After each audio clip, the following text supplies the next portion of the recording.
Thank you, Don, for serving our country.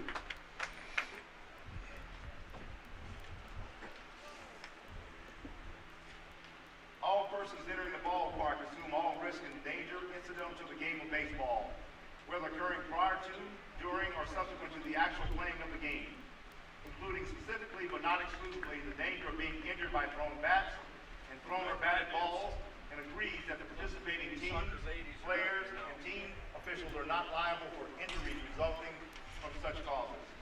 The use of artificial noisemakers will not be permitted. Entering the playing field, throwing or attempting to throw objects on the field will not be permitted. Obscene or abusive language or engaging in any antisocial conduct offensive to those around you will not be permitted. Removal from the premises. Your cooperation is appreciated, and we hope you enjoy this afternoon's contest.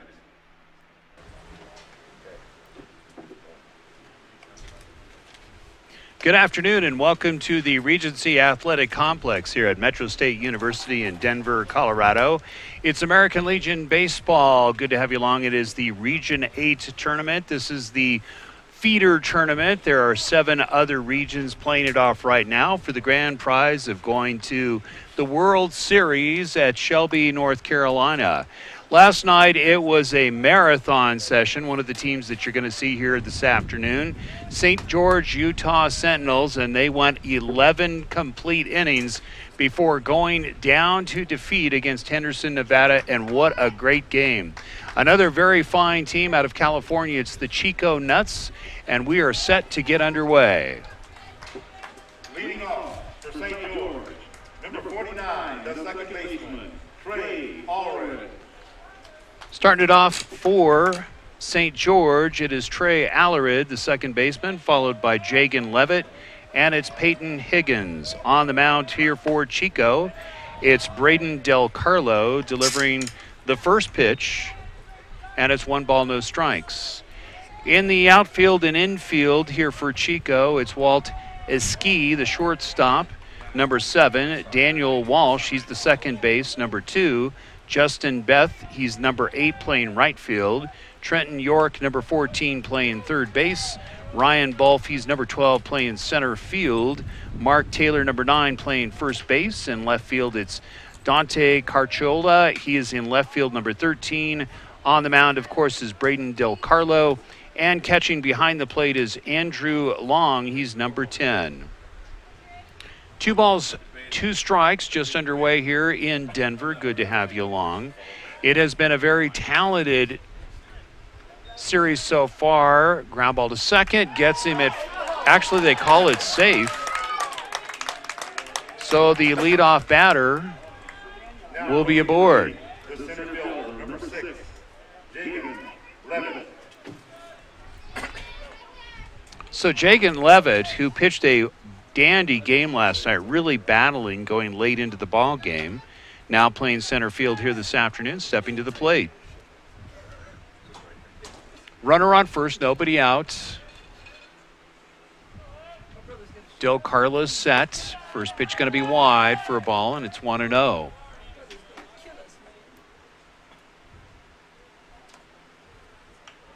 Infield clearly looking to play double play. We saw with Chico really became rally killers in game 1 against Texas with 6 double plays. Throwback not in time, but it's a close play. 1 ball, no strikes. Again, we want to say hello to the fans both in Chico, California, and we know a lot of folks also watching from St. George, Utah here today. Keep in mind, 4 teams left, 4 have left.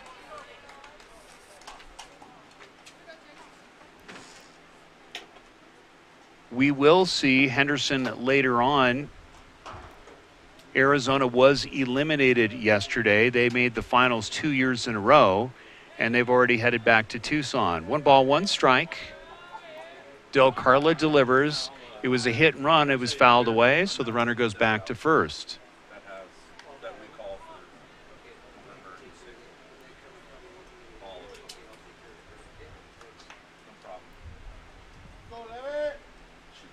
So St. George will start it up again. Good idea going hit and run early, being aggressive.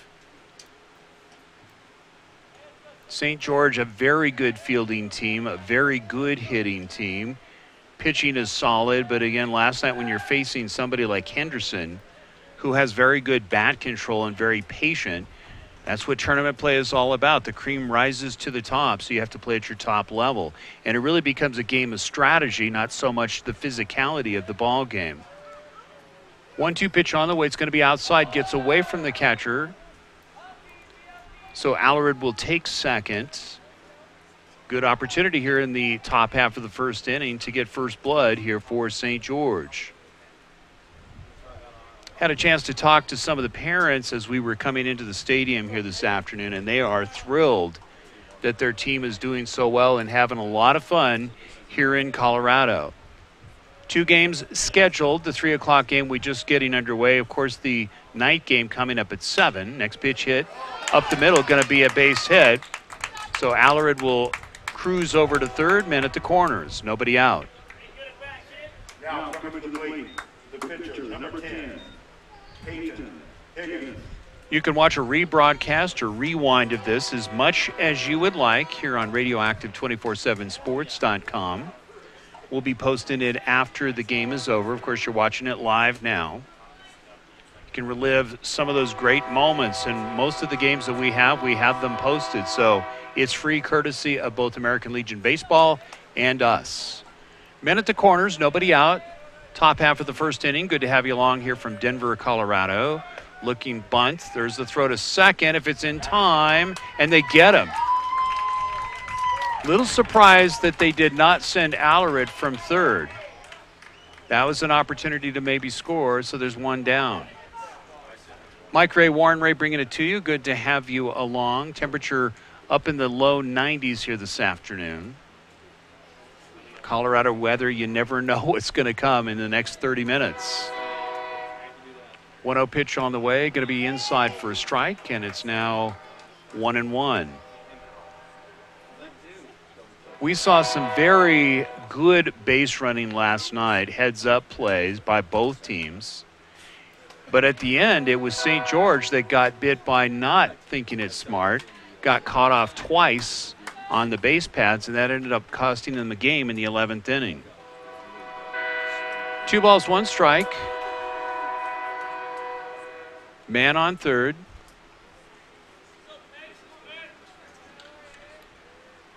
Next pitch is hammered, going to be a base hit, so the run will score. So it's St. George on top, 1-0. Next up, the catcher, number 28, Nicholas Horsley, followed by the shortstop, Flementakis. As we mentioned, Flementakis will be going college baseball after he's done with his summer events. Who knows, maybe going to the college or the World Series for American Legion. As we've mentioned over the last few days, American Legion started 1925. Drops one in for a strike, meaning a curveball, and it's 0-1. But the first World Series was in 1926 in Yonkers, New York. A lot of history through American Legion Baseball, a lot of great players and a lot of great careers, not only in Major League Baseball, but in college and high schools throughout America. Back just in time, another close play at first. Umpires this afternoon are Tim Higgins, Darren Duncan, Terry Myers, and Mike Wagner. 1 run is in on 1 hit. St. George in the red and white. Chico in the blue and white. Next pitch is waved at. It's now 0-2.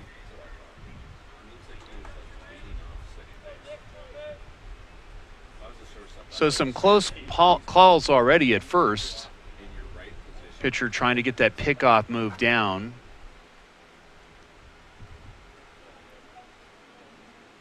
Oh, 0-2 pitch on the way, going to be outside, and it's now 1-2.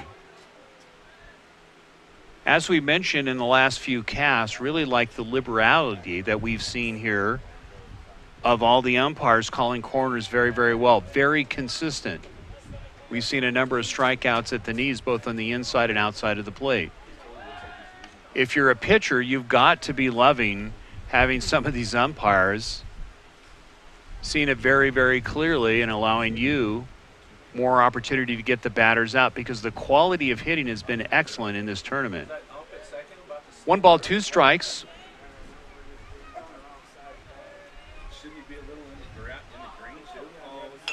Next pitch is going to be hit. It's going to be a lazy fly ball, short left field. The shortstop makes the catch for the second out. Next up, the shortstop, number 11, Alec Flementakis. So Flementakis, who is college bound, will step to the plate. 2 outs, 1 run is in. We've seen a lot of 2-out rallies in this tournament. St. George very scrappy. First pitch taken on the inside corner, and it's 0-1.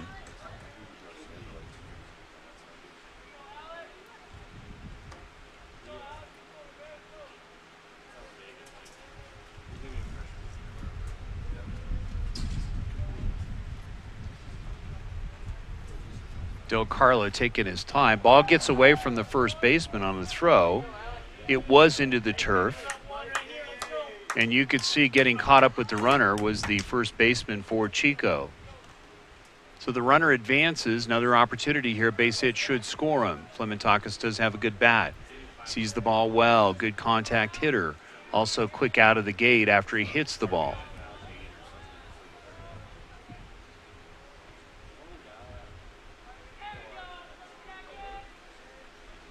Next pitch, curveball, hits the outside corner. And it's 2 strikes on Flementakis. So this is the first game of today's webcast, and really only 2 games scheduled. As they say, there can only be one, as teams are being weeded out. A lot of great competition. Again, going 11 innings last night. Some very good moments, very good seesaw battle between Henderson and St. George, who's in the red here this afternoon. Clearly one of those character builder games for both pitchers, because there were times when the starting pitchers, who went most of the way, got touched up but were able to come back and challenge batters, like we just saw there with Del Carlo. So after half an inning, it is 1-0 St. George. You're watching the game of the week here at the Regency Athletic Complex Center, and we will be right back.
Bottom half of the first inning, it is 1-0 St. George for Chico starting it off.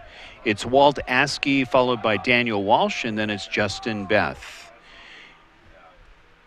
First pitch taken for a ball a little bit high by Peyton Higgins, starting it off for St. George, and it's 1-0. In the field for St. George, it's Trey Alarid at second base, Jagan Levitt playing center, Nicholas Horsley catching, Alec Flementakis, the shortstop, Weston Sampson at first, Reich Erickson, who caught last night at third, right field is Toby Swenson, and Landon Levine in left field. Next pitch going to be a base hit going to right field. So a good start here by Chico. Gets past the outfield. So racing to second on the error in the outfield. Another error, so a good start here for Chico with Askey. Now back, the second baseman, number 2, Daniel Walsh. Daniel Walsh stepping to the plate. Golden opportunity. A fly ball will even this one up. Mike, Ray, Warren, Ray bringing it to you. Good to have you along. Radioactive 24/7 Sports. Regency Athletic Complex at Metro State University here in Denver. Thank you. First pitch by Higgins.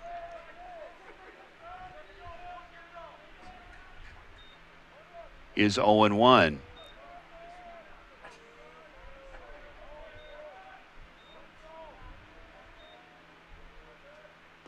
Next pitch is waved at, and it's quickly 0-2. A little bit of a tightrope walk early here for St. George and Higgins after the 2 errors, throwing errors, with the runner on third. Next pitch going to be a slow roller to the shortstop. Run should score. It does. And we're all tied up getting the first out. Now approaching the plate, the right fielder, number 8, Justin Beth. Justin Beth stepping up to the plate. Bases are clear. 1 run is in. And we kind of expected to see this. You will see a number of runs going back and forth like a windshield wiper. This should be a very interesting afternoon like we saw last night. Next pitch fouled away. Count goes to 0-1. Took it off the foot. Going to have to walk this one off. So another warm day here in Denver. We've got a slight breeze for the 3 o'clock game. Very nice job being done by Melissa Flaherty for our national anthem. We've really had a nice treat of singers volunteering their time to come in and perform for us here during the tournament.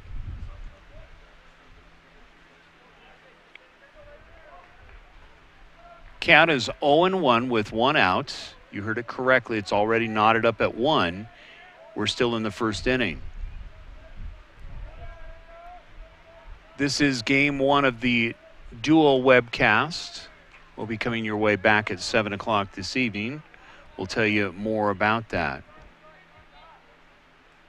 So next pitch is waved at quickly, 0-2.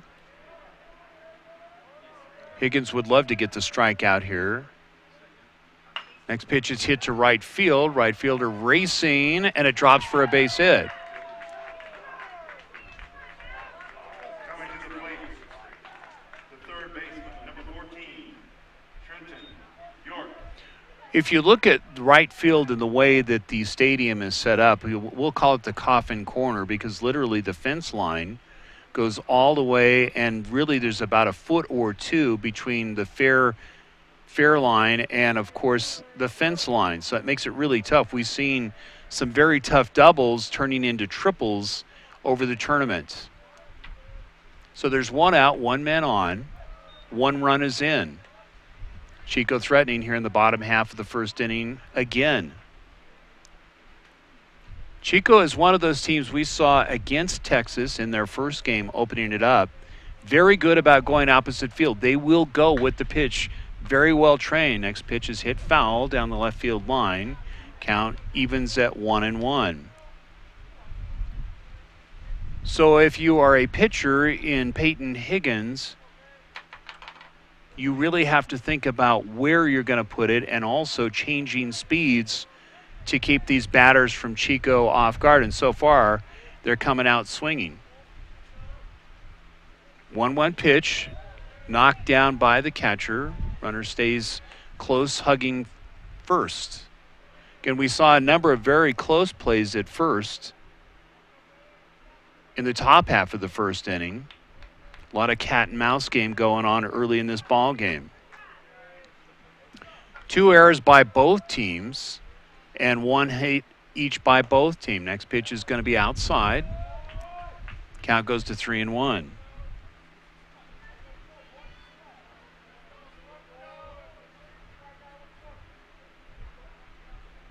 Got to give Mike Wagner a lot of credit last night behind the plate umpiring. Made some tough calls and did a very good job. There's the throw to second, trying to go the easy way. Not in time for the double, so there's 2 down. But getting the lead runner, as you saw, the ball hit down the line on the third base line. So Ryan Bolth going to stick to the plate, the center fielder. 2 down. Fundamental baseball, getting that lead runner out at second. But it's all even at ones.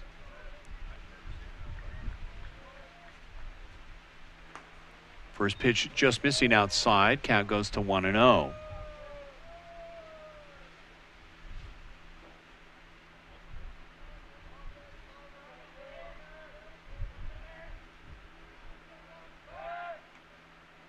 Runner getting back in time. As we presented over several games, you look at the lineups and you always think as you get down to number 6, 7, 8, and 9 that really those are weak spots. We've not seen that at all in this tournament.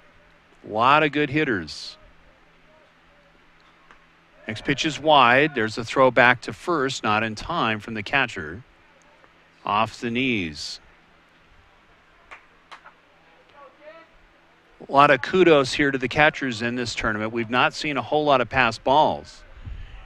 And with a turf like we have here in this stadium, knocking balls down, especially when they go wide, makes it tough. There's the runner going, not in time on the throw. So we have a stolen base here by Chico. Got a very good jump, was the runner. Base hit could potentially score another run and taking the lead for Chico.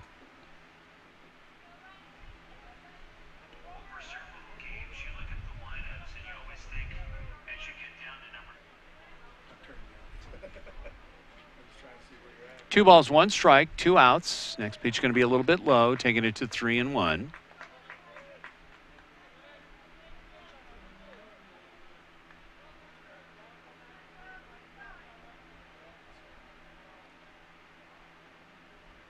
Really, the error bug has struck, as it infected both teams. Next pitch going to be a slow roller to second, going the easy way, and that will do it. But in the inning, ties it up very quickly with Chico on 1 hit. And after 1 in the books, it's all tied up at 1. You are watching Region A Tournament Baseball here from Denver. We'll be right back.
Top of the second here at Regency Athletic Complex, Region A tournament. First pitch taken for a strike. It's St. George looking to answer back. Weston Sampson followed by Reich Erickson, and then it's Toby Swenson.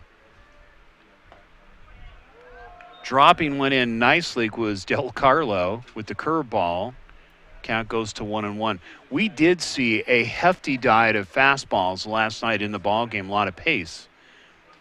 But as you know, changing speeds can be just as effective, if not more, and you see the strikeout. Now batting, the third baseman, number 4, Reich Erickson. So Brandon Del Carlo with 3 straight curveballs getting the strikeout, and there's one down.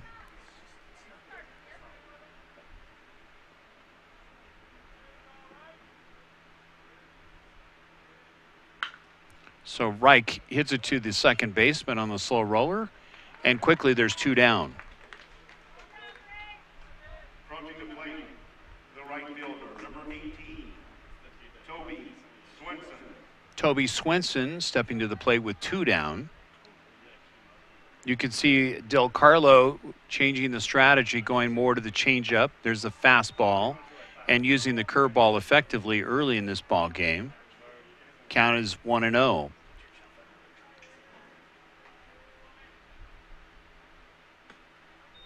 Next pitch taken for a strike, evening it up at 1-1. On deck is Landon Levine.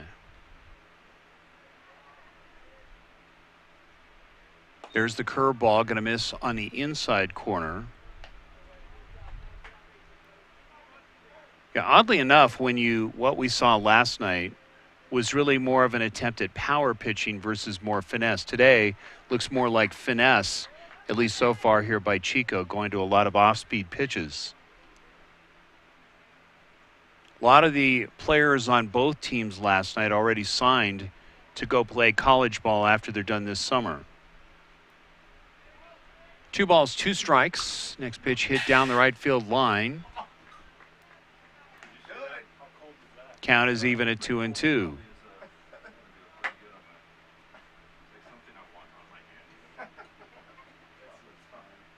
Del Carlo snaps one. It's going to be a slow roller, but bobbled by the shortstop, so he gets on first.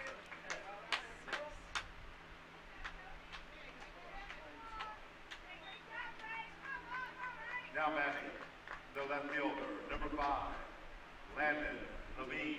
Landon Levine, who is the 9th hitter stepping to the plate.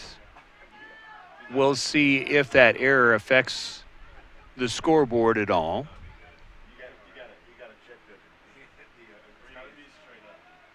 Del Carlo delivers. Going to be hit to right field for the base hit going opposite field. Runner will advance to third, and an opportunity base hit could allow St. George to take the lead. Now batting, number 49, Trey Allred. So we've seen errors on both sides. In the last inning, it led to a run. We'll see if that happens here with St. George at bat.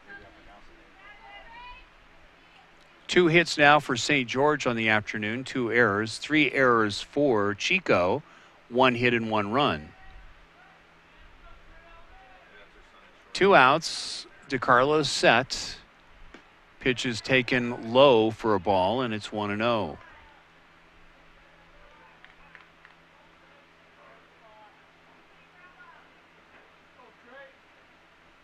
As we mentioned, this is one of the feeder regional tournaments, 7 others going on across the nation. The winners will travel to Shelby, and all the fun begins next week. The winners of that will be allowed to go to the World Series for Major League Baseball and be recognized. 2 balls, no strikes, 2 outs, men at the corners.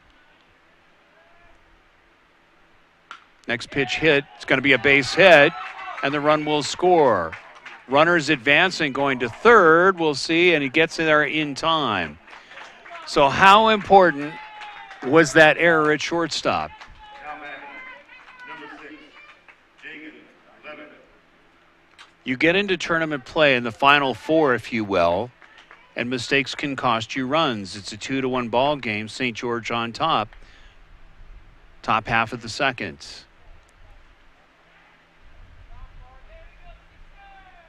Very good contact hitting team with St. George.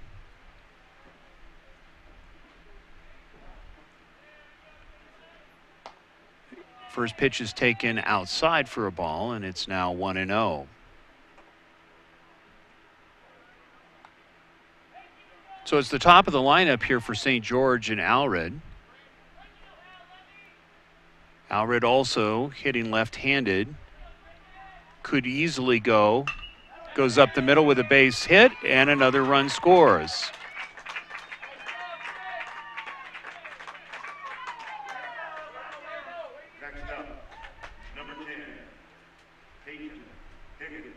So Brendan Del Carlo, who was cruising in the inning, had 2 outs, a routine grounder to the shortstop, the error, and now 2 runs are in.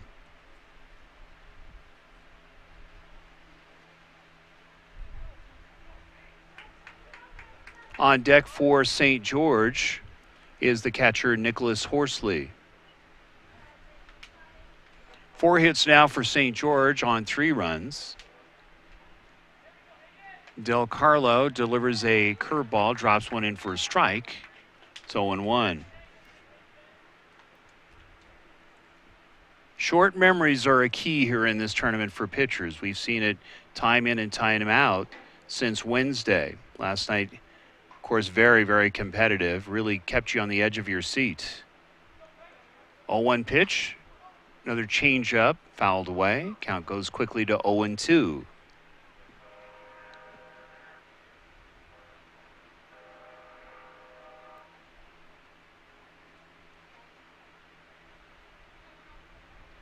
It's really been fun to meet some of the veterans who continue to serve us after their service for our country overseas, and hear some of the stories and how they continue to serve time in and time out since they left their posts. Next pitch going to be hit up the middle, going to be caught for the final out.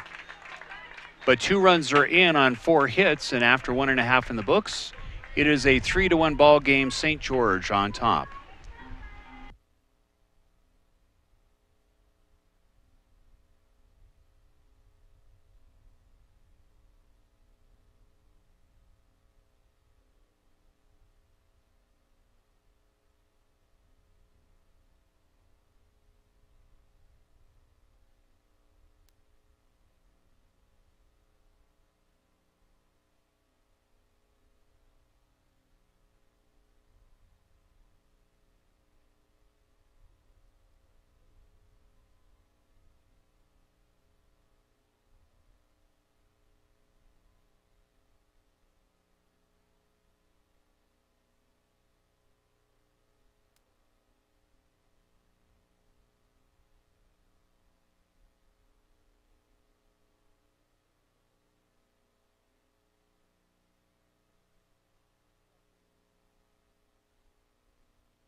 Bottom half of the second inning, it's going to be Mark Taylor that starts it off for Chico.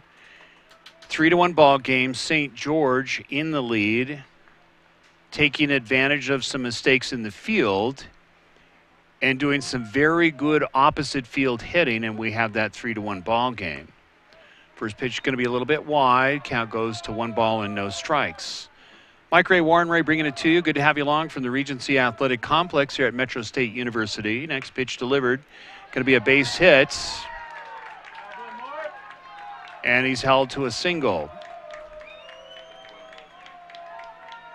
Now coming to the plate, the left fielder, number 13, Dante Caracciola.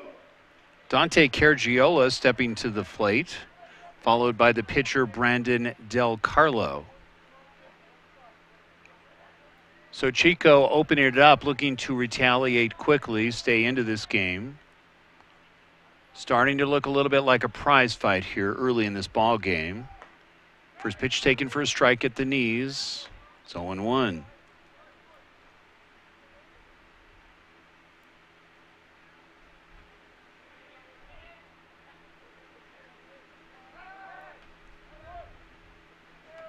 We want to give some credit where credit is due. We have some of the veterans that have been coming here literally at about 6:30 and 7 o'clock in the morning when we started this tournament. We're going to say some names off and on. Next pitch is hammered. Not able to draw it in was the third baseman, and it was hit hard, so you have men at first and second. Now batting, the pitcher, number 20, Brandon Del Carlo.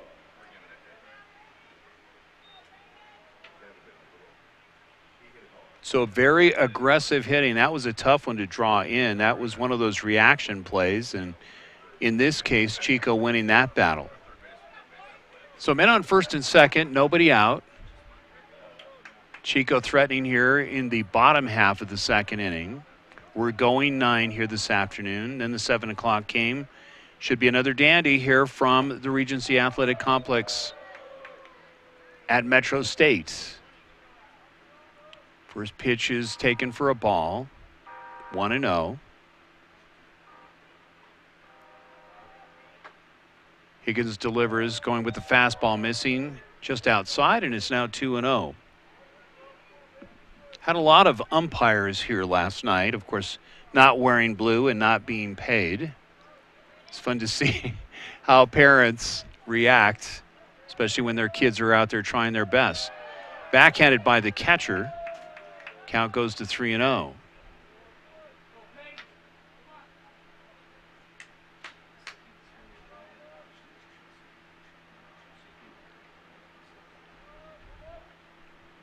So Higgins looking for a force at third, trying to go double play. Next pitch taken for a strike at the knees, and now it's 3-1.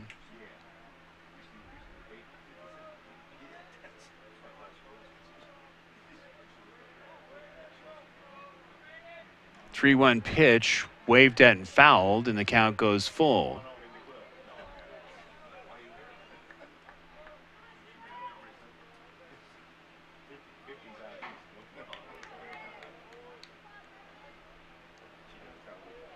Four hits, 3 runs for St. George. 3 runs, 1 hit, or 1 run for Chico, but they're threatening. Next pitch, it's hammered down the left field line, and dropping the ball, had the glove on it, but it popped out of the glove on the dive. So the bases are loaded with nobody out. So a great attempt at stabbing by the left fielder.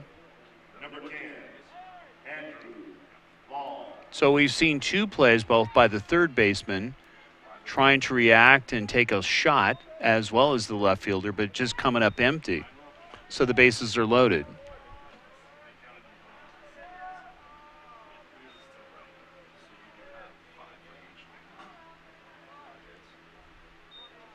So Higgins having to walk the tightrope act. There's the base hit. 1 run will score, and they're going to hold a runner at third.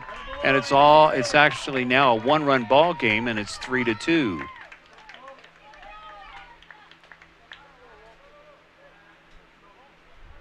Now batting, number 7, Walt Askey stepping to the plate, still nobody out. Bases are loaded. And some very good bat control here displayed by Chico. So you have 2 teams that can spray the ball in multiple directions. Really not known for their power, but they put a lot of hits up in the ball game. This will come down to not only pitching, but managing mistakes, because we've had both teams now with a rash of errors. 3 errors so far by Chico, 2 for St. George.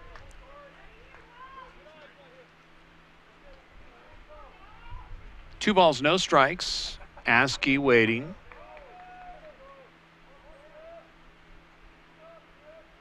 Higgins delivers low, and it now goes to 3-0. It's all about rhythm, and you think about what goes on in the field when your fielders, who are trying their best, it's not that they're lagging, can't come up with the plays and you're making good pitches, makes it a little bit tougher afternoon. Painting the quarter, it's now 3 balls and 1 strike. Bases are loaded, nobody out, and 1 run is in. Next pitch fouled away. Wow. Sorry, man, it's got to happen. I know. Okay.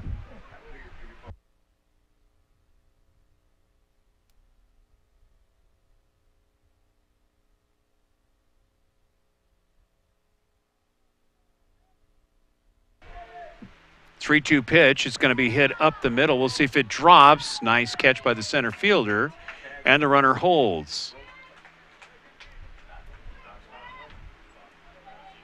Now batting, number 2, Daniel Walsh.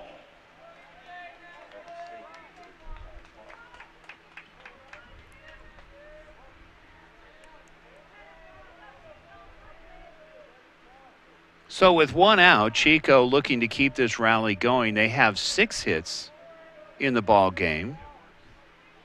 A base hit could potentially score 2 and give them the lead. First pitch taken for a ball, and it's now 1-0. So Daniel Walsh followed by Justin Beth here for Chico in the bottom half of the 2nd inning. Higgins delivers, taken for a strike on the outside corner, nicely placed. You can see clearly Higgins is a little bit more of a power pitcher versus Del Carlo, more of a finesse pitcher. We'll see who ends up finishing this one out. Both are battling. Next pitch going to be hit to the left fielder.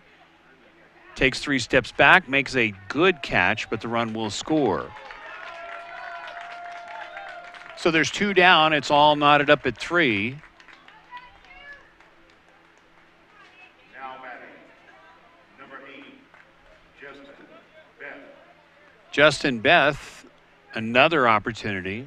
Man on first and second. With the speed that we see on the base paths, if they can get a base hit, it could be the lead here for Chico.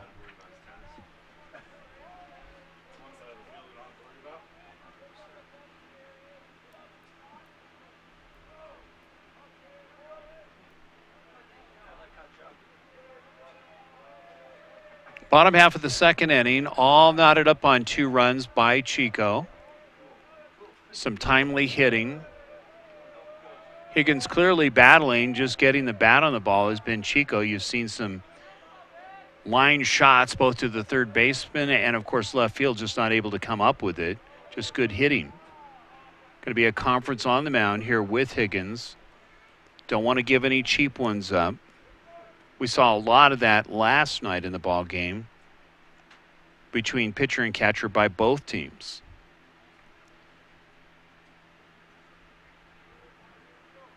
So both teams coming in at 2-1. One of these teams will go home after this game.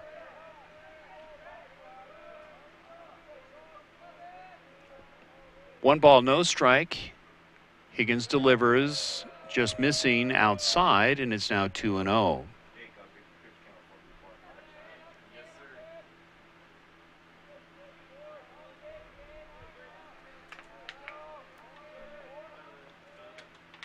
Next pitch going to be hit down the right field line, foul.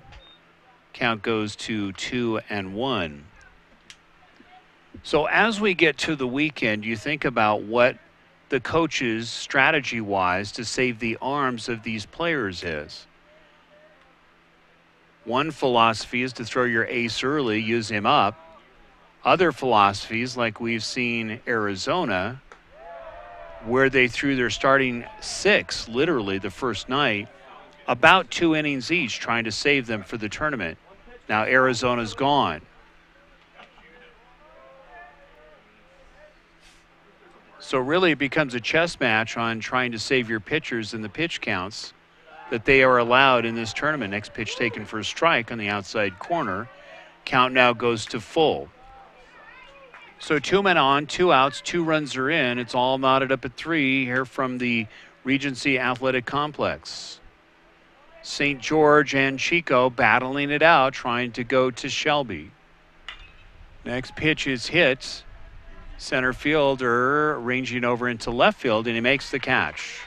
So a very good inning, and it's Chico answering back on 6 hits. It's a 3-3 ball game. You're watching the Region 8 tournament here from Denver. We'll be right back.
Top half of the third inning, and we are at the Regency Athletic Complex here at Metro State University in Denver. It's going to be Nick Horsley to start it off for St. George. First pitch is taken down the left field line, and it's foul. Count goes to 0-1. The nice thing about today is we have a little bit of overcast and a breeze, cooling it down just a little bit. Of course, we've had up to 100-degree weather here in Denver, followed by, oddly enough, 2 days into this tournament, we had a rainstorm that cooled it down into the low 60s, and people breaking out jackets, which is unheard of here in Denver this time of the year.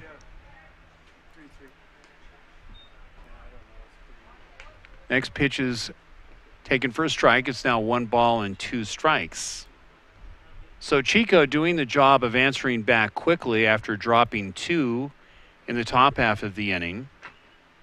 It's all knotted up at 3. This is the first game of the doubleheader, if you will, for this afternoon. 4 teams left battling it off. One will be eliminated, and another will move on to tomorrow in the championship game, which is scheduled for noon here at the Regency Athletic Complex. Next pitch took a little bit off, waved at for a strike.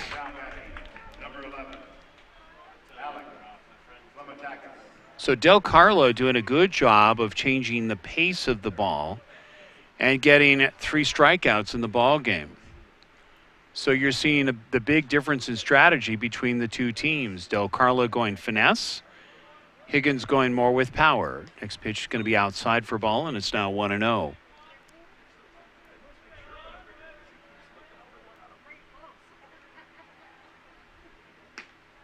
Del Carlo missing outside, going to 2 balls and no strikes. One of the best things or pleasures that we get as we announce these games, next pitch again a little bit outside, count goes to 3-0, is talking to the parents and then, of course, talking to the players. And the excitement on their faces to see their children or their kids, we won't call them children, they're not kids anymore, but they're players.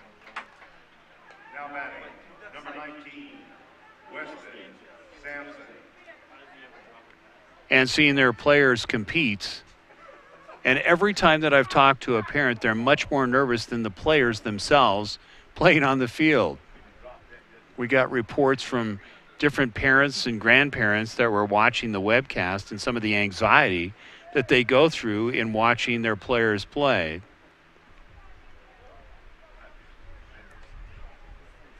So there's one out, one man on. St. George looking to try to take the lead. It's Weston Sampson followed by Reich Erickson. We're in the top half of the third inning. Good to have you along. It is the Region 8 tournament. It's winding down to our final 3 games. Evening game at 7 and tomorrow the championship at noon. Now, if needed, and we'll explain that in just a moment.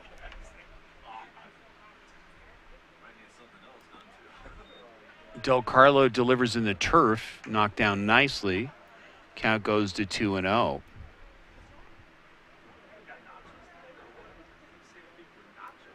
So Andrew Long doing a fine job behind the plate here for Chico. Knocking that one down, preventing the runner from advancing. Backhanding that one.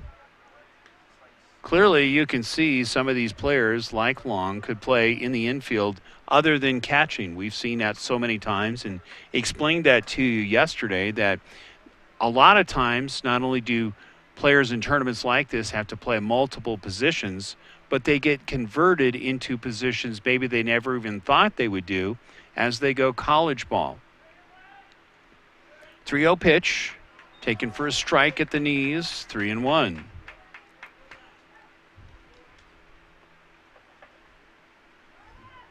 So some selective hitting here by Weston Sampson. Trying to get the pitch counts up here on Del Carlo, going 3-1. Next pitch wide, and he walks him.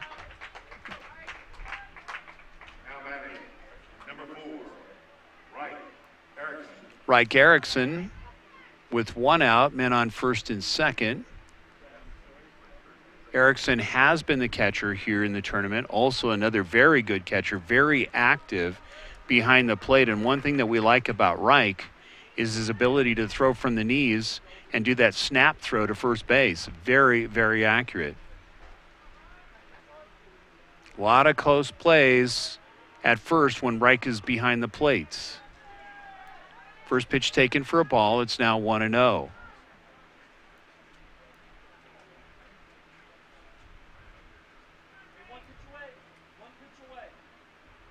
So a lot of patient hitting here by St. George. Looking bunt, pulling it back. There goes the throw. It's going to be high. And a double steal, and St. George is in business here with one out, with men at second and third. So we'll see what kind of bat control Reich Erickson can display once again here for St. George. Likes to go opposite field.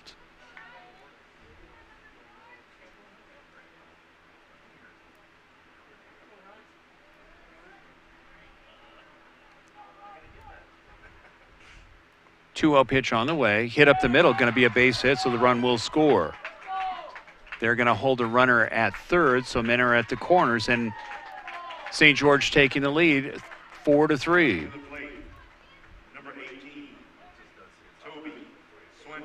Toby Swenson, another golden opportunity here with men at the corners, trying to extend the lead. That tells you a lot about the character of both teams, answering back very quickly.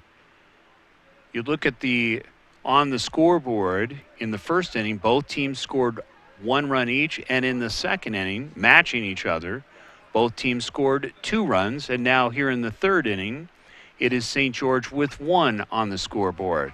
Still only 1 out. So if you're a fan watching this, a couple of things can be happening. If you're not related to the player, then you're just enjoying the ball game. If you're related to the player, you're going to take up drinking, basically, because of the seesaw battle. Next pitch taken for a strike on the outside corner. Now it goes to 1-1. Nail biters as we finish this tournament out. 4-3 ball game. St. George answering back. Men at the corners. Del Carlo battling here in the top half. Runner goes. Understandably, the catcher holding up on the bluff throw. With one out, being a little bit conservative maybe in play. A lot of times when you play in lower level baseball, you will see the play where the ball is thrown to the shortstop and then looking to draw the throw and get the out at home. But we've not seen that executed here in this tournament. Going to be a discussion here on the mound with Del Carlo. Maybe more of a calming effect than anything else.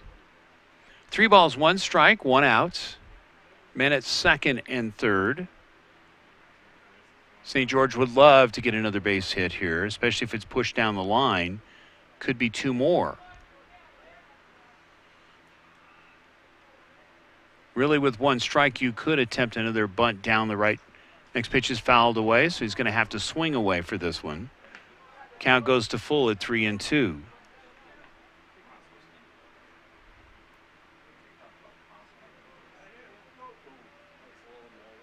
If that isn't competitive enough, we're going to give you some numbers here momentarily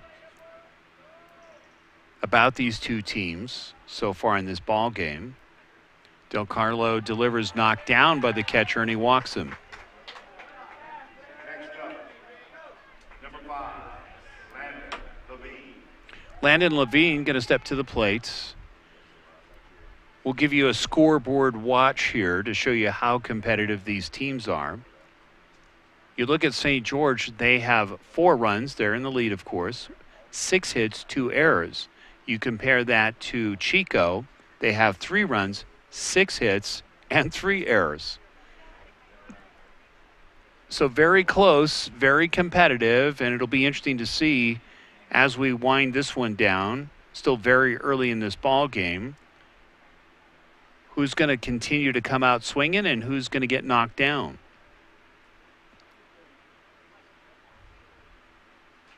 So they're going to leave Del Carlo in. Sometimes there's going to be a short leash. The leash gets shorter as the tournament gets shorter. Coach is not wanting to give anything up, understandably.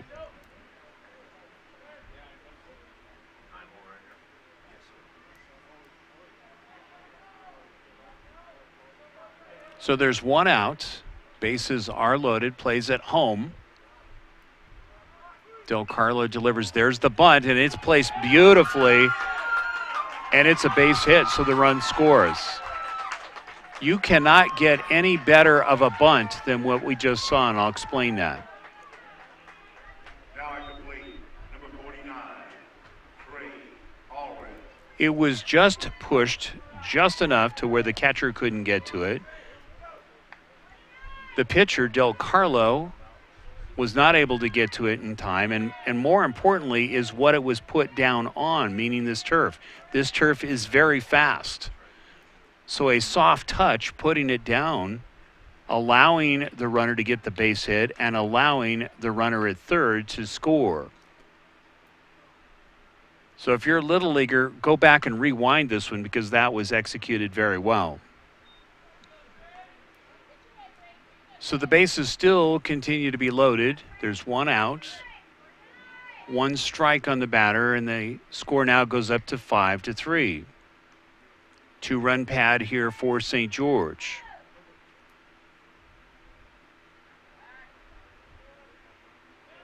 So Del Carlo dropping that curveball looked like he had a good location. It looked like it was close to the knees, but just nicely placed. Del Carlo delivers with the fastball, missing a little bit high. Count evens at 1-1. So as Trey Eller at the top of the lineup, this will be the 3rd time that he's stepped to the plate, followed by Jagan Levitt. Depending upon how this plays out, potentially the pitcher Peyton Higgins.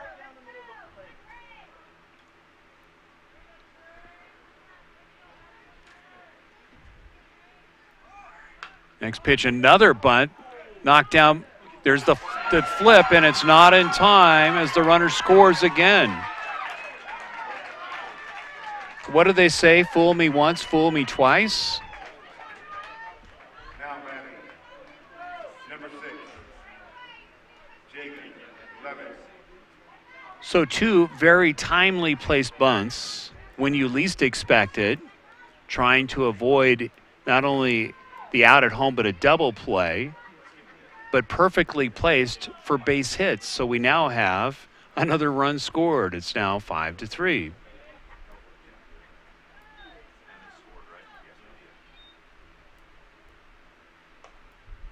First pitch taken for a strike, took a little bit off of that, and it's now 0-1. So Chico, who is a very good fielding team, not expecting drag bunts, basically. It's funny, we were talking about that yesterday, how nobody in this tournament has tried drag bunts, and now we've seen two very well-placed drag bunts in this contest. 6-3 ball game. Pitch out. Runner scampers back to third. 1 ball, 1 strike, 1 out. You heard it correctly, 1 out. There's 3 runs in for St. George for the inning, leading 6-3. 8 hits now in the ball game.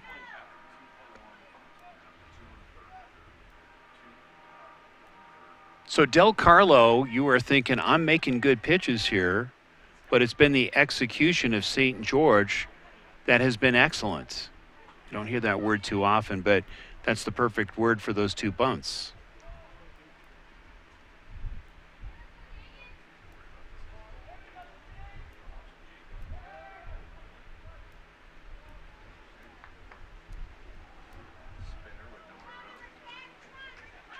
So it's Peyton Higgins. We'll see what kind of rabbit he pulls out of the hat here for St. George. So far, we've seen the magic act in full bloom here this afternoon. Next pitch by Del Carlo, going to be a little bit wide. It's now 2-1.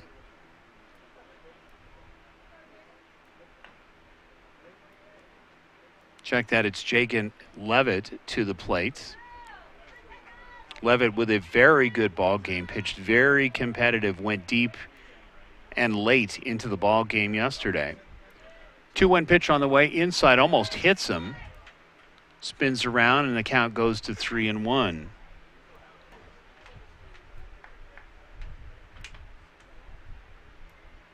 Coming up later on, it will be Texas playing against Nevada in the night set. Had a chance to talk to the coach literally in the elevator at the hotel, was thrilled and very proud of his players from Legion City. Walks him so the run scores. Now batting,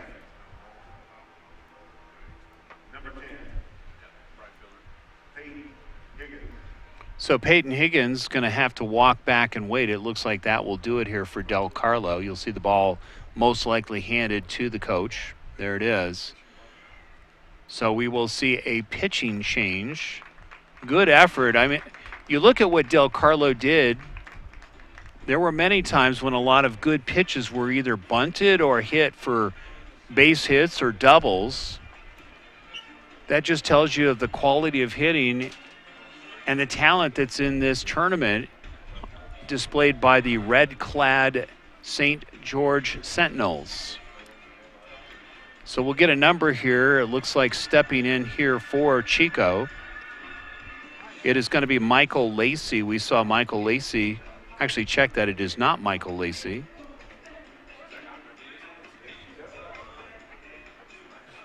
It is Dante Caracciola that's going to step in. He started the game in left field. So he'll get his warm-up tosses. As we mentioned earlier, a little history lesson on American Legion baseball.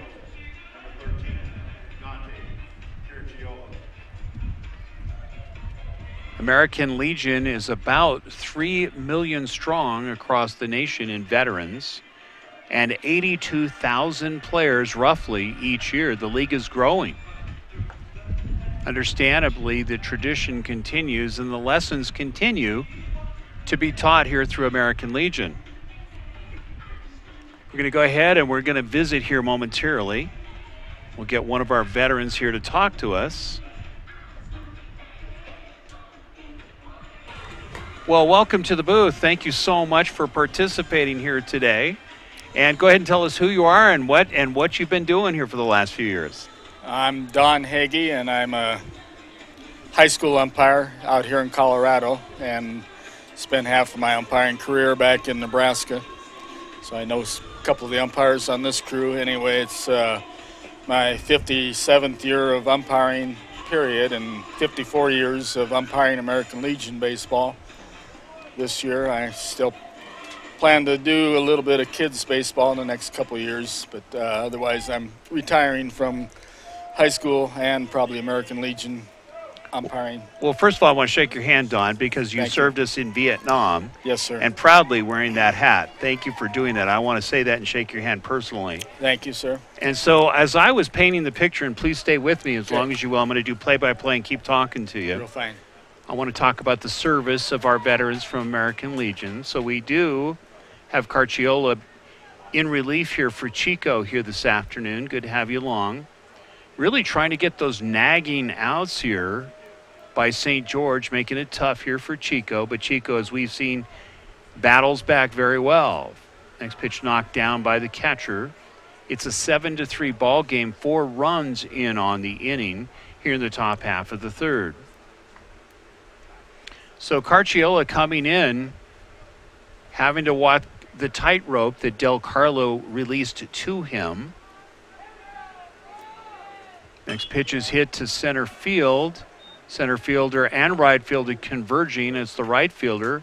It's deep enough so the run will score.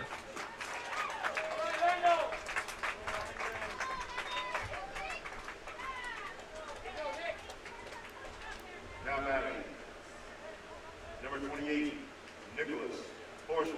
So Horsley going to step to the plate with 2 outs. Fundamental baseball coming through once again on 2 very well placed bunts.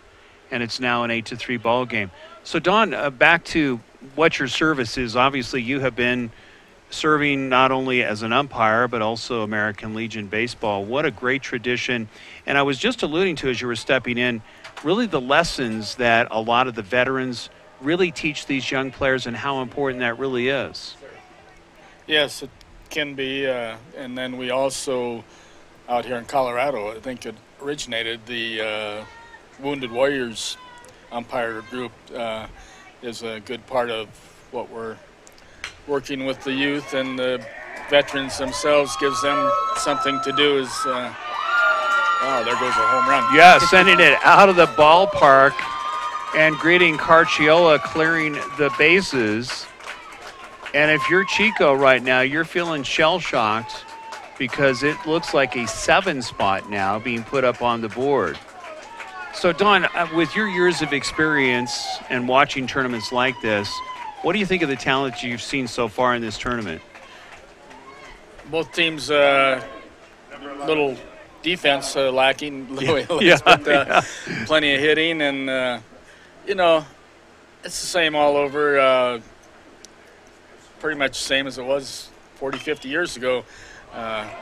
Even though metal bats compared to wood bats back in my day. And, yes, I played with wood bats too, yeah. Things are changing, but talent-wise, the kids are probably getting better trained all the time, especially conditioning and that type of a thing. Used to just go out and play and have fun, but Yeah. anymore it's playing for scholarships. And you find that in the youth baseball. I think that's why a lot of the umpires are getting out, because in the youth baseball, the coaches and the mom and dads think their son's going to be the next professional, and they put so much pressure on the kids and the coach and the umpires and everyone involved that it's just a pain.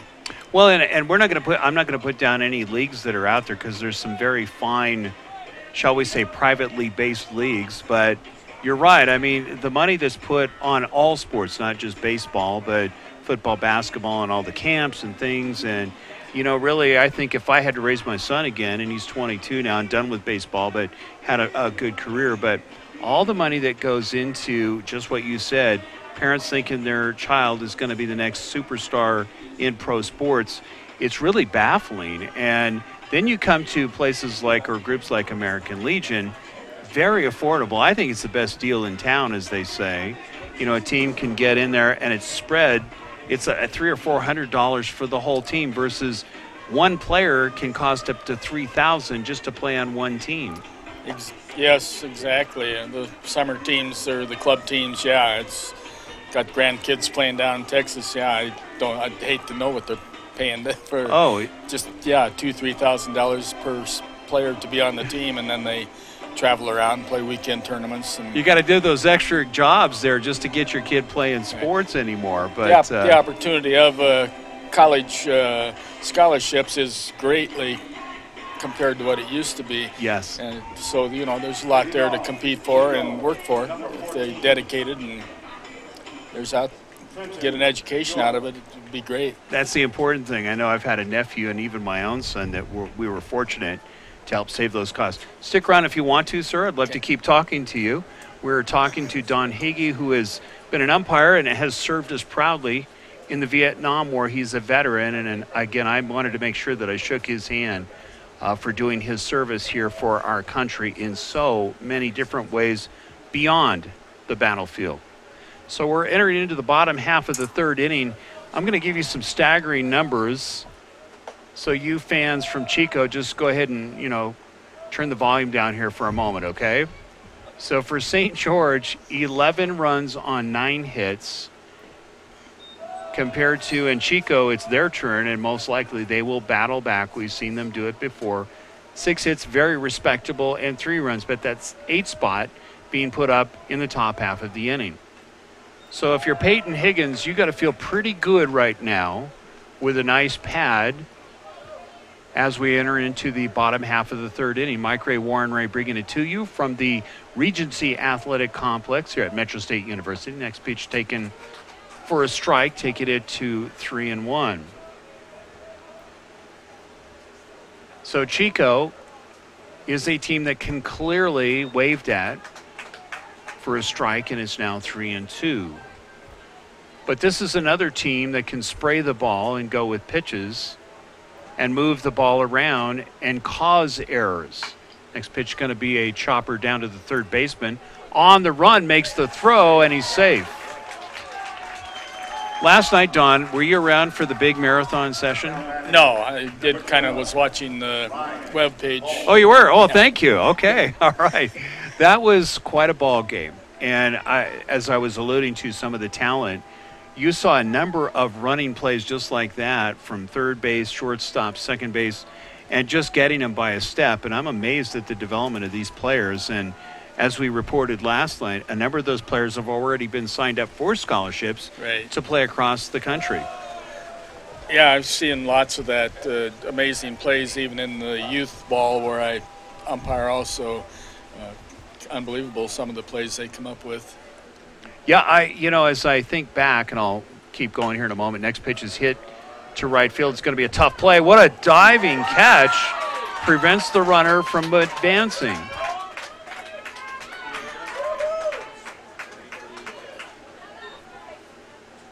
Now batting, number 9, Mark Taylor. Mark Taylor going to take a whack at it here with 1 out. Runner on first for Chico. Trying to bang their way back into this one, and I mean literally, because that was hit sharply. It was just a great play by the right fielder on the dive. Next pitch, a little chin music, goes to 1-0. So one of the comments, and I got to tell you this, and this is a tip of the cap to American Legion Baseball and the philosophy behind it. Next pitch is fouled away. Count goes to 1-1. Now, what that horn going off is, it's not people just being obnoxious, even though they probably would like to be. But we have to report we have a soccer tournament going on. So when the ball is fouled away, we have to protect the soccer players. I say we get a big net for those guys. What do you say, guys? Yeah. Yeah. It'll save the guys delivering the big honk as well. 2 balls, 1 strike. We'll get the hearing aids. We'll have somebody deliver after this game. Wonder if they do a hand delivery here. Runner goes. There's the throw. Not in time. Taking it off the turf. So it's an 11-3 ball game. Chico trying to strike back. But I was going to allude to, Don, not only are there a lot of camps and different things, but you hear about the science of it that's going on, and even down to diets and different things, which are all good. I'm not knocking that. But it just tells you how far we've come in all sports. Yeah, the technology. I actually have a grandson out in California that worked for the Warriors for Major League Baseball media something. Uh-huh. They do the all the not broadcasting, but web pages and stuff, and unbelievable some stuff I was looking at last night. The technology that they have and the money's being put into it by companies like Disney and so forth. It's crazy, isn't it? Yeah. My son is a media student. He just got 2 degrees, and he's coming here in the fall from Metro State to learn more. Okay. And he was telling me about what Fox looks like behind the scenes when they do a football game. And they literally have about 20 to 30 cameras in one game, each camera $80,000 to $100,000 per camera, which you think about, the budgets that go into this, and you can see why it's so well delivered. Right. But it's amazing what they're doing out there. Not only do we get to watch it, but see the reporting. Just incredible. So the next pitch is waved at. It's 0-1. Runner on second. There's 1 out. It's an 11-3 ball game here at Metro State University. It is the Regency Athletic Complex. Beautiful day, cooling off nicely. Inside delivers Higgins, and a count evens at 1-1. But I was going to comment on the philosophy of American Legion and how it's affecting players. We'll get back to that. Next pitch is hammered. Left fielder, it's going to get past the left fielder. 1 run will score. They're going to wave in the second runner. Not in time. So 2 runs are in for Chico as they battle back here in the bottom half of the 3rd inning. At the plate, number 20, rated Del Carlo. 11-5 ball game. Del Carlo, who went out in relief, stepping to the plate. Well, one of the comments we had, TJ Frasco, who actually is a professional announcer. He announces here for Metro State, and he also announces for the Sky Sox. He's the stadium. He was amazed at how under control and well-mannered the ball players. He said he noticed no temper flares, no bad language, very courteous and good sportsmanship. And I know this code of conduct, which we read before every ball game, it's really starting to affect players in a very good way. I think so. And the high school's somewhat the same thing. In the youth ball, you don't have that. High school, it's controlled. Yes. And Chassa does a good job. Yeah, really good. Yeah, I mean, coaches get warned or thrown out too many times, they end up losing their job. Or these kids' coaches, moms and dads, or even if they got a guy that they pay, they don't lose anything if we throw them out of a game. 1 ball, 2 strikes. 2 runs are in. It's an 11-5 ball game. Chico striking back. Now batting, number 10, Andrew Law. So a good pitch by Higgins to get the second out on the strikeout. The Legions had that same philosophy for over 50 years back when I played 55 years ago. We took that same oath then, and it's very important lessons, and obviously we can see how the mentoring really has been effective here by American Legion, because clearly it's not only helping these kids in these tournaments, but also high school programs that are out there. Next pitch going to be low and outside. Count goes to 1-0. So, Don, as you continue in your career, it sounds like you're going to be kind of hanging it up here in a little bit. Stepping down a little bit, but actually the mentoring, I have been asked to do mentoring and evaluating in our Boulder, Broomfield, Longmont group.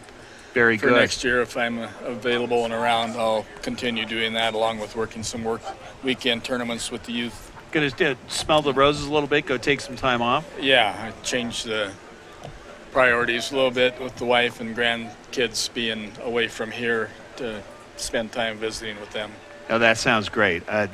And well-deserved, obviously, not only serving our country initially in Vietnam, then coming over here and doing the great umpiring and mentoring a lot of youth. I've worked a lot with the American Legion too, especially back in Nebraska. I'm a 50-year veteran or membership of the American Legion and Veterans of Foreign Wars both, and life member of VFW and Disabled American Veterans and a couple other ones. Volunteer fireman, where I was honored back in Nebraska, and retired from that. Life member of that department. Been in politics a little bit. Have you? Back in Nebraska, I was city village board and a mayor for 10 years back there. Wow. Besides, you just all are. the other things. That's your life, is just serving. That's amazing. That is fantastic. Really a great role model for a lot of us, me included. And I'm getting older, so I can learn from you. Sometimes my wife don't think so much of it. But, honey, when are you coming home, right? And I guess it's getting time for that a little bit yes, more. Yes. Spend that valuable time, of course. A couple last thoughts here. I'd like to continue if you have a moment here, Don. Yeah, stick with me, please. 3 balls, 2 strikes, 2 outs. Men on second. Chico trying to add another run. They've got 2 in here in the bottom half of the 3rd inning. He walks them. So the beat continues, and the runners are at 1st and 2nd. Walt Askey, another opportunity. Very good hitter, very speedy, coming out of the blocks here in the top of the lineup here for Chico. 9 hits, 11 runs for St. George, 8 hits and 5 runs for Chico, looking to extend and erase some of that pad. Next pitch hit sharply to the second baseman. Going to go the easy way and gets the final out. But as we just summarized, a very good inning for Chico. It's an 11-5 ball game. You're watching the Game of the Week from the Regency Athletic Complex here at Metro State University. We're going to keep it here and finish talking here with Don. I know you probably want to get out and enjoy some of that ball game. I'm here making you work here this afternoon. That's quite all right. So, Don, obviously a lot of lessons and things that you have done over the years. And to touch it up and finish it off, American Legion, you've obviously served a ton and helped a lot of people. But the program itself, starting in 1919 across America, they do so many things. Would you touch on some of the key things that American Legion does for the community? In the local communities, they're very active with recognition on Memorial Days for the veterans, and donate to various things throughout the year to other programs besides their own. Of course, locally, it's always a place for the veterans to congregate, and brotherhood of things there with them. Yes. I know they help a lot with scholarships and have various scholarships available for a lot of political type things, kids that are wanting to get into that, boys' nations and different things where they have that. Most all of them have an honor guard type thing for funerals, so every veteran is supplied a honor guard through the National American Legion somehow or another. If it doesn't have a local one available, they find one that's close to facilitate ceremonies at funerals if it's chosen to have it by the families. And the oratory groups that are out there too. I remember oratory that. Is very big, both oratory, and they have a written essay type program also. Now it's a little bit newer than the other one. Again, the Boys Nation, Girls Nation, just unending of programs that they have. And of course, money's just come in from memberships, annual memberships, and then if they do have a local club where they're making a little bit of money off of the sales of things that go there, dinners and so forth. I'm amazed. I'm now in SAL, and I just joined here recently. My dad served in Germany. He was a B-17 pilot. And as I've gotten in and seen every week, they're always raising money or giving money to help. I remember a few years back, post-18, helping with Windsor when they had all the, through the tornado situation, and helping a lot of people that really needed emergency help along with the Red Cross. And we forget about how quickly these veterans jump in and help in emergency situations. Right. Yeah, they have various committees within their organization to help with those types of things, volunteers of all sorts. So it's amazing. Well, there's one down on the ground out at St. George here in the top half of the fourth inning. Good to have you along. Regency Athletic Complex at Metro State University, and it's an 11-5 ball game. You saw Chico answer back with 2. Next pitch dropped in, and it's going to be outside, and the count goes to 1-0. Well, Don, thank you so much for taking some time out. Of course, it was nice to have you here helping us out again, serving, right? And what do you think as far as the tournament? You going to stick around, watch a little bit more? Or yeah, what? My wife's down here, so I'm going to probably finish watching this game at least. She may not want to stay for the next one. But. Sure. Long day, but yeah. Dawn's out doing it again. She's ready to go home and relax and have some fun. So, again, sir, thank you so much for your service, continued service, and thank you for mentoring so many youth across the nation. Thank you much, and thank the American Legion local here for honoring me with this, throwing the ball out and so forth. Oh, it's a pleasure. Thank you. Thank you much. So that's Don Hagee stepping into the booth, and we are honored to have him here. And he's going to get a chance now to maybe take a little break and kind of enjoy himself here and watch the baseball here this afternoon. Thank you. You bet. 2 balls, 1 strike. We're in the top half of the fourth inning. St. George looking to put more pressure on. Next pitch is going to be hit to the shortstop. Going to go the easy way and gets the second out.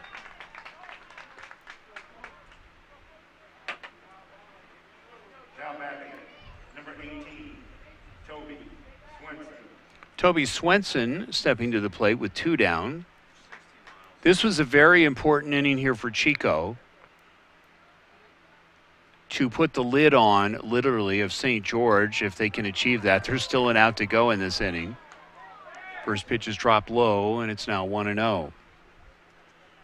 But if you're Chico, and the strategy here is you've got to get your pitches down, keep the ball down, get the easy outs like we've seen. Next pitch hit to the shortstop, 1 hopper. Gets the second and final out by the shortstop, and that will do it. So a very important inning for Chico to put that 0 up on the board. It's 11-5. Chico coming to bat. You're watching the Game of the Week here at Regency Athletic Complex. We'll be right back.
So Chico here in the bottom half of the fourth inning doing what they needed to do in the top half of the inning, which is to put a 0 up on the board against St. George. So they're really, the philosophy here is to chip away down by 6 runs. Higgins delivers. It's going to be a slow roller. Third baseman coming in fast, bobbles it, so it'll be a base hit.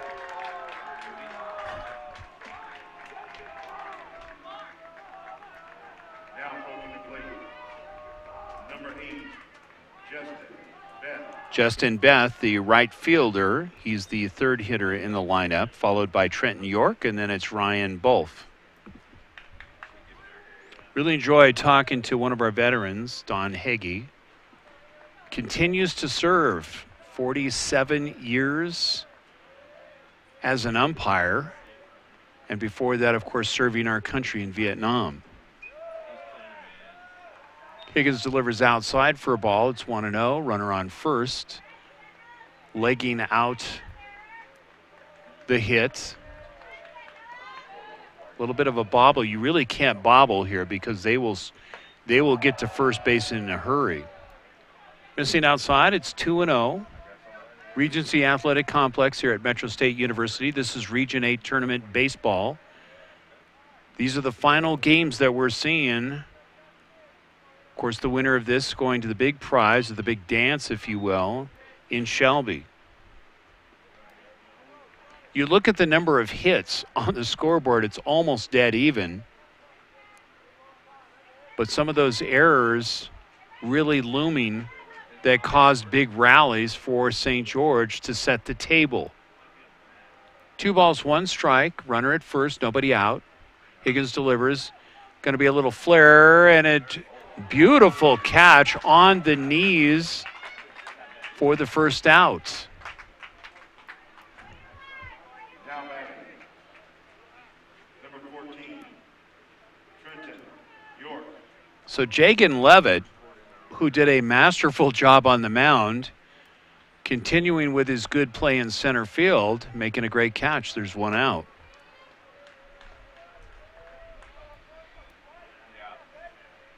So Chico hitting the ball hard, but just a great play in center field.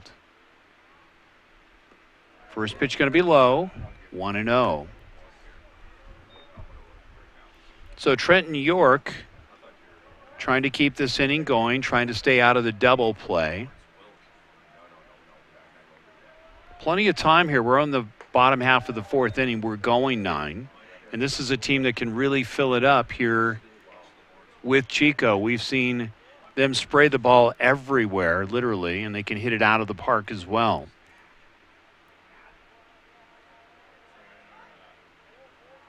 Really not a very healthy lead at first, being a little more conservative. Next pitch is hammered. That's going to drop for a base hit. So men at first and second, 1 out. Coming to the plate, number 12, Ryan Bull. Ryan Bulf stepping to the plate. Center fielder here for Chico, followed by Mark Taylor.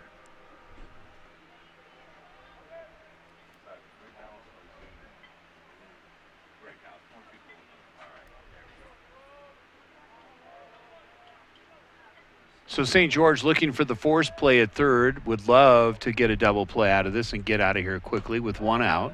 First pitch going to be a little bit high by Higgins. Maybe getting a little bit tired here in the 4th inning. He has thrown a lot of pitches.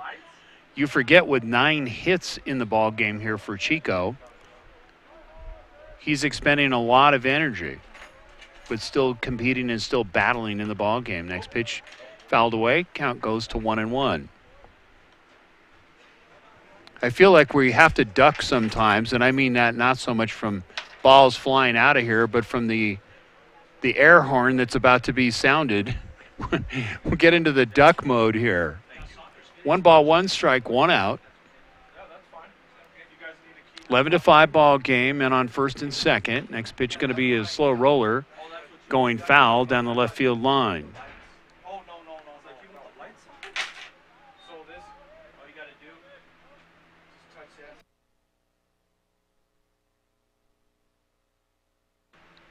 One ball, 2 strikes, 2 men on.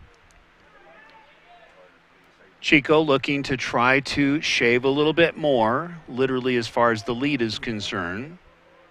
Good hitter here. Next pitch hammered down the left field line hard, but it goes foul. So some very good contact hitting. You can see Higgins trying to change up the pace early in the ball game. And when I say early, it's only a couple innings ago, but just a lot of pitches since then. Higgins came more power with the fastball and now going more to the changeup and curveball. Got to try to change this up here to keep Chico down. Next pitch is going to be a 3-hopper. They're going to go 1 to second, and they get the double play, and that's exactly what St. George needed to cap it off. So no score in this inning. After 4 in the books, it's an 11-5 ball game. You're watching the Region 8 tournament baseball from the Regency Athletic Complex.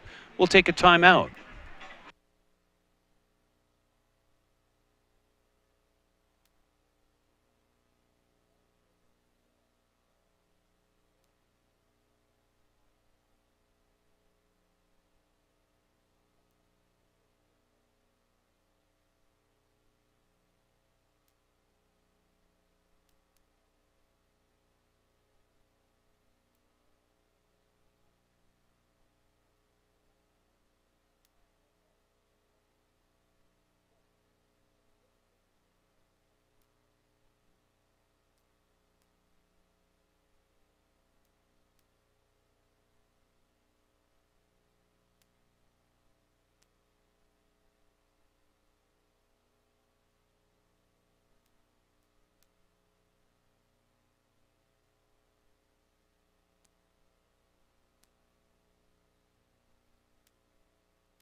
Top of the half of the 5th inning, going to 9 innings.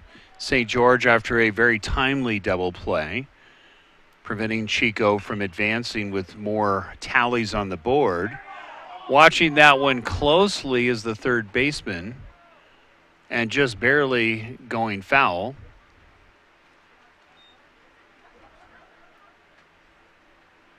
But St. George doing a terrific job in the field now, starting to tighten it up. You saw in the previous inning some hot shots to the third baseman in left field, not able to come up with it, but making a very good play and good execution to get that double and hold down the scoring of a very powerful Chico Nuts team. 0-2 pitch going to be high. Count goes to 1-2.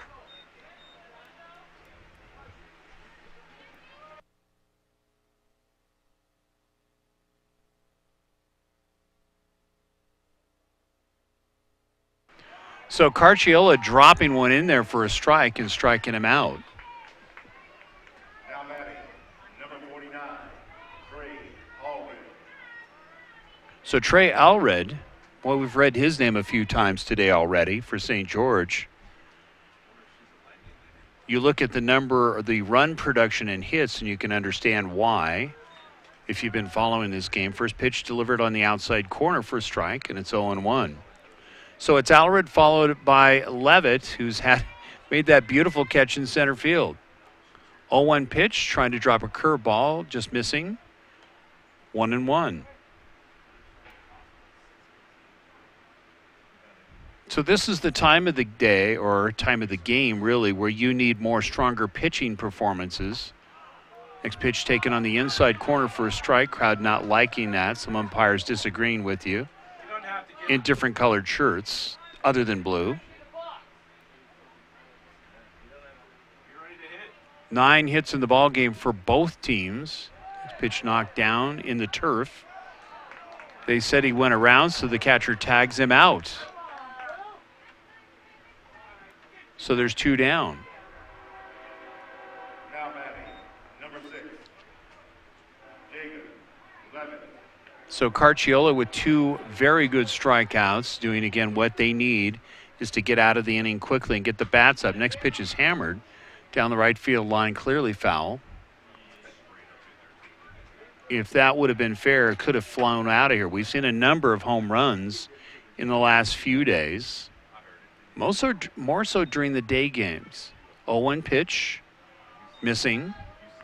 Count goes to 1-1. So Carciola coming in and doing what was needed, putting the lid down here so far. So far, it's early on St. George. Next pitch hit to the first baseman. All he has to do is tag the bag, and that will do it. So it's a 1-2-3 inning for Carciola and Chico, and they will be coming to bat here in the 5th inning. You're watching the game of the week. It's an 11-5 ball game. St. George on top.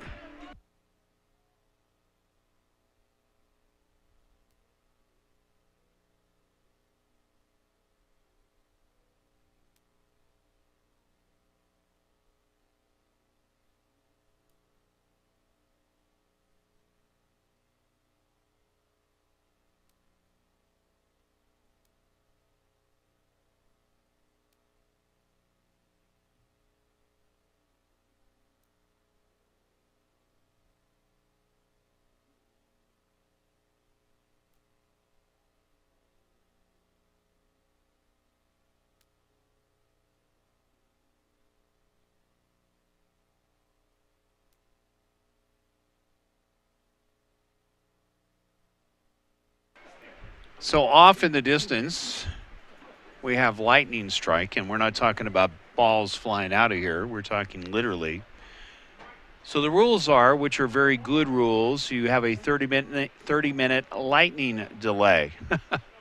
So as you can see on the scoreboard, it's an 11-5 ball game. We are in the bottom half of the 5th inning. We're going to take a 30-minute break. We'll just keep the pictures on, and we will be back in 30 minutes. We'll summarize here in about the next 15 minutes, maybe get another interview or two while we're during the break and find out more.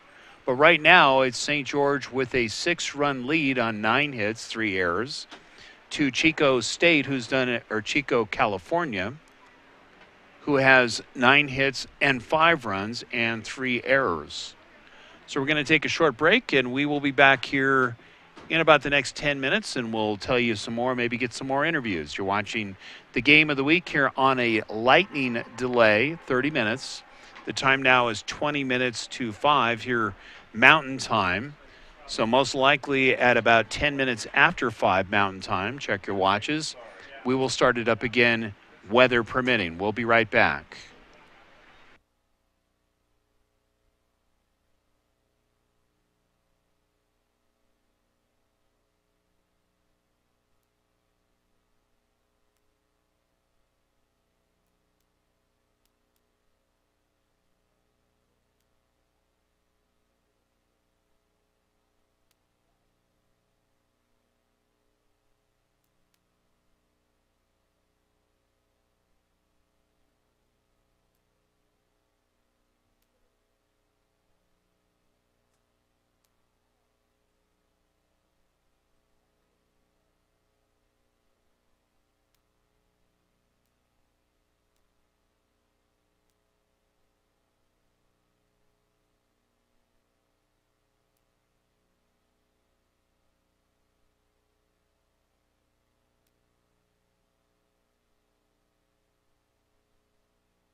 Welcome back after the lightning delay.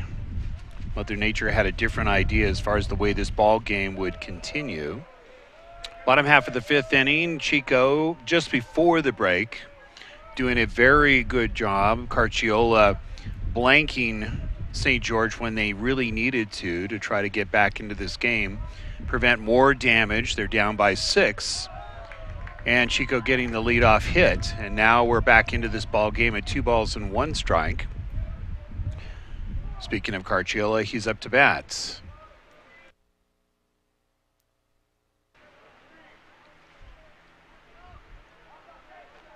Next pitch going to be hit down to the third baseman, going to go to second, then to first.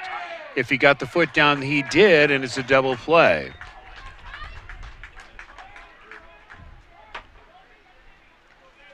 Next So, up, number 20, Carlo.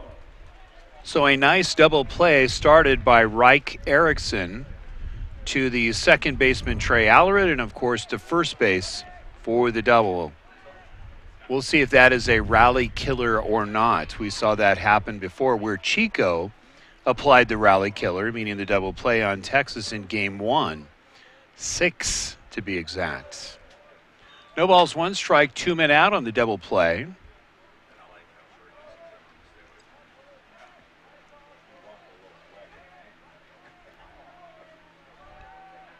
Timeout taken by the batter. That's just part of baseball, basically having to weather the storm literally.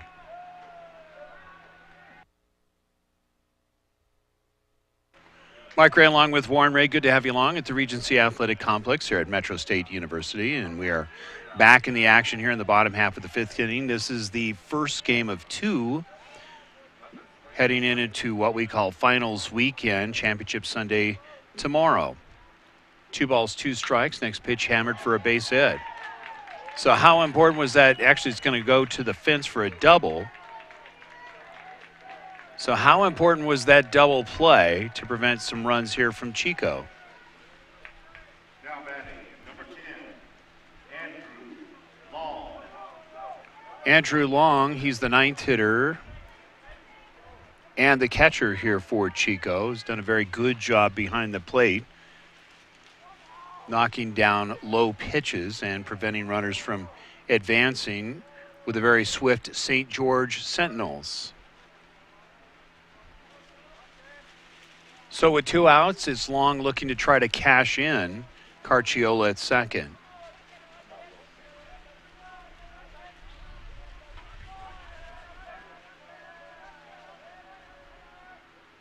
First pitch is taken inside for a ball, and it's 1-0. So Toby Swenson stepping in from right field in relief here in the bottom half of the 5th inning. We're going 9, 11-5 in case you missed it. A lot of fireworks early in this ball game. Swenson's pitch going to be outside. There's a snap throw from the catcher. Literally throwing from the knees and making it an interesting play at second.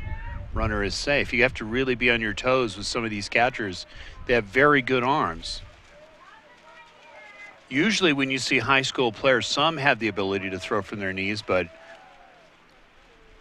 generally not as advanced as we're seeing here in this tournament. Next pitch waved at for a strike. 2 outs. Carciola standing on second. Rally potentially killing double play. We'll see if it's, at least it's slowing down the process. Chico doing a good job in the top half of the inning before the break.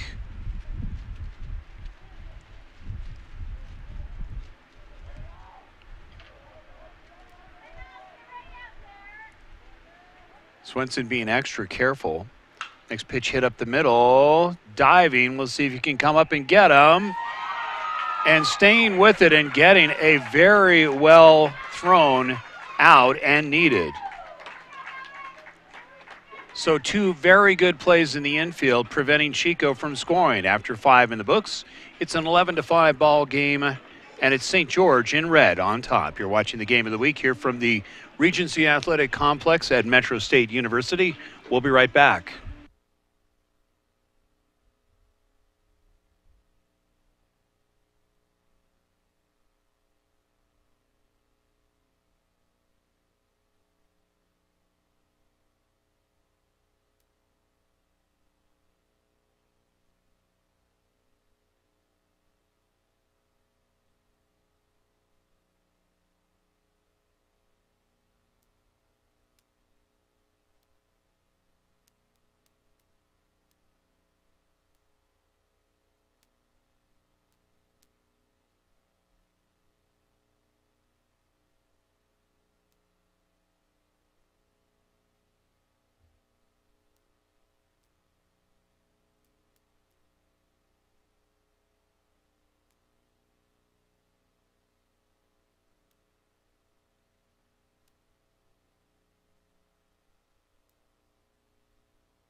So Peyton Higgins going to start it off here in the 6th inning.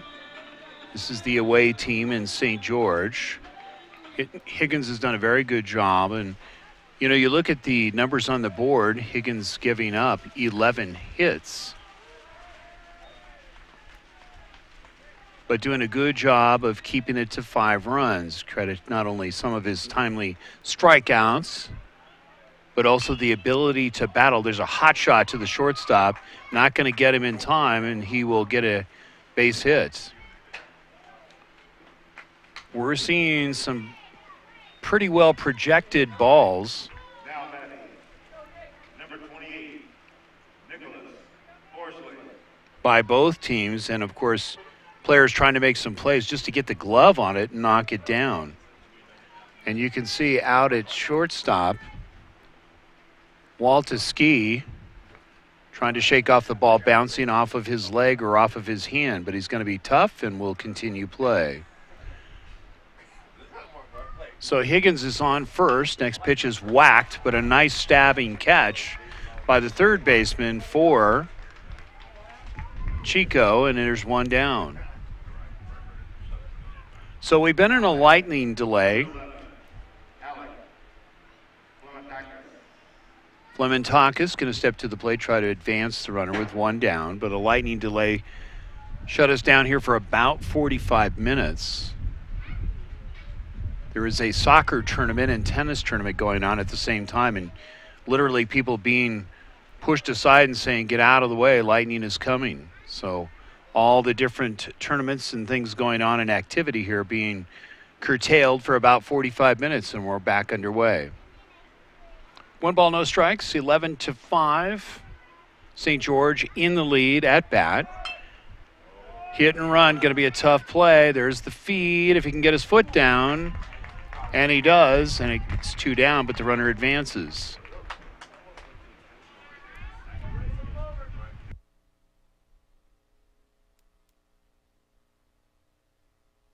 Weston Sampson with 2 outs, man on second. Looks like his ski is okay. Shook that one off quickly. Had a good day in the field. That last play really tough. Tough play for anybody at any level. Next pitch is a curveball dropped in for a strike at the knees, and it's 0-1 with 2 outs.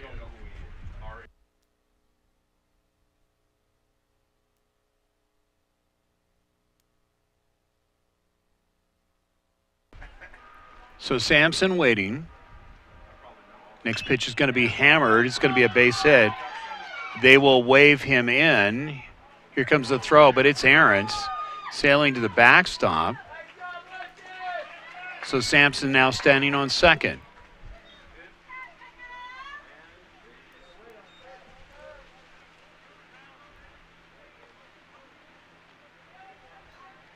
12-5 ball game, trying to get the out there as far as thinking that maybe he didn't tag.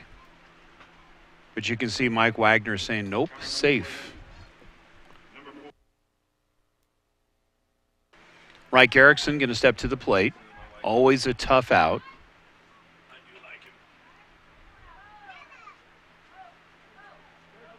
So just when you think you're, meaning the Chico Nuts, that you're going to be able to hold this team and try to strike back, St. George comes up with some very good plays in the infield and then comes back to score a run. So it's a 12-5 ball game. It's all knotted up at 11 hits apiece. The difference is 7 runs. 3 errors for both teams. So if you're a pitcher in this tournament, a couple things that is needed. Put this one on your checklist if you're coming into Colorado to play in this tournament.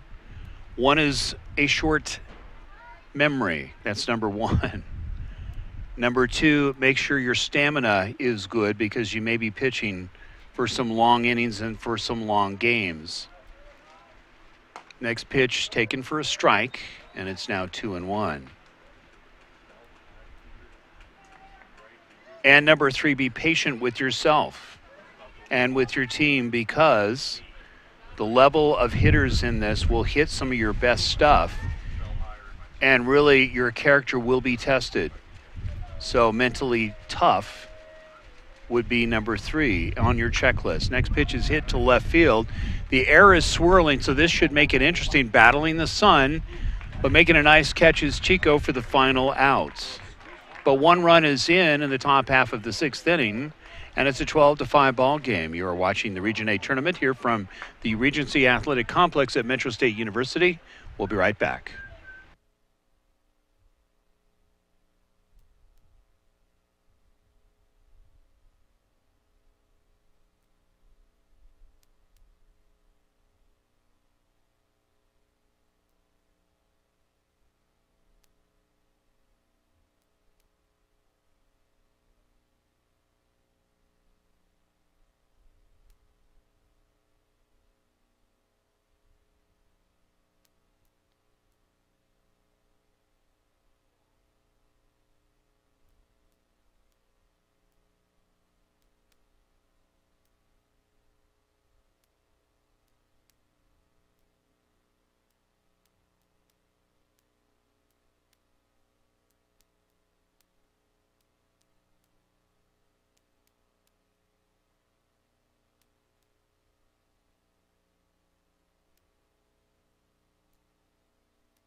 So starting out the bottom half of the 6th inning, Walt Askey, the shortstop, who took a shot, literally a tough bounce, got him somewhere. We're thinking on the hand, had to shake that one off, but he's stepping to the plate, trying to get Chico going here in the bottom half of the 6th inning.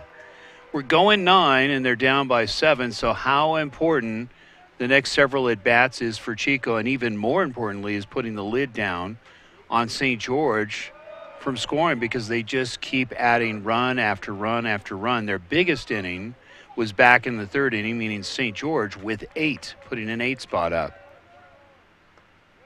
Askey takes a strike, and it's now 2 balls and 1 strike.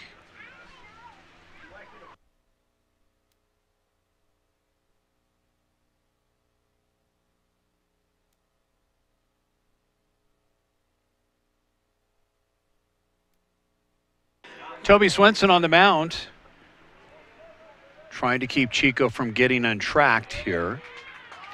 Helps when you have a lot of friends in the infield that make double plays and throws across the diamond to prevent any kind of rally from getting going after you get a man or 2 on.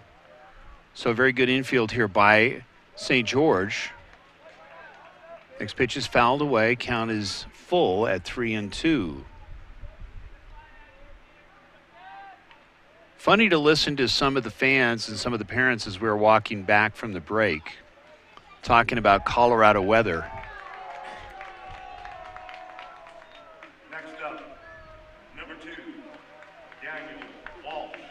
So a ski walking, good at bat for Chico. Going 3-2, and then watching the ball go outside, and now he's standing on first. So it's Daniel Walsh, then followed by Justin Beth. Swenson delivers. Ball hit to right field. It's going deep. It's sailing. Is it out of here? And it's gone. So touch them all. Daniel Walsh clawing their way back is Chico Nuts. It's now a 12-7 ball game. Tip of the helmets. There it is. So he got that one up in the wind, and even with swirling wind, able to hit it out of here over right field. Number 8, Justin Beth. So that's a hitting lesson if you're a little leaguer watching a right-handed batter, sending it going opposite field and hitting it over the 375 mark. Next pitch spanked. This is going to go to the wall potentially. Actually cutting it off nicely is the right fielder, but it's a base hit. So Swenson getting touched up here for a home run and then a single. Coming to the plate, number 14, Trenton York. So if you're looking at the red writing, if you will, on the scoreboard, and you look up and you cover up the word hits, right now it would be Chico in the league with 13 hits to 11. But the run totals are 12-7 in favor of St. George. First pitch taken for a ball on the inside. It's now 1-0.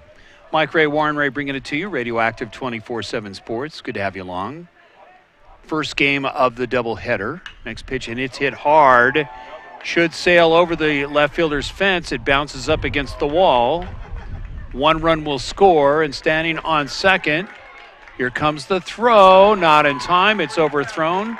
So the runner goes to third.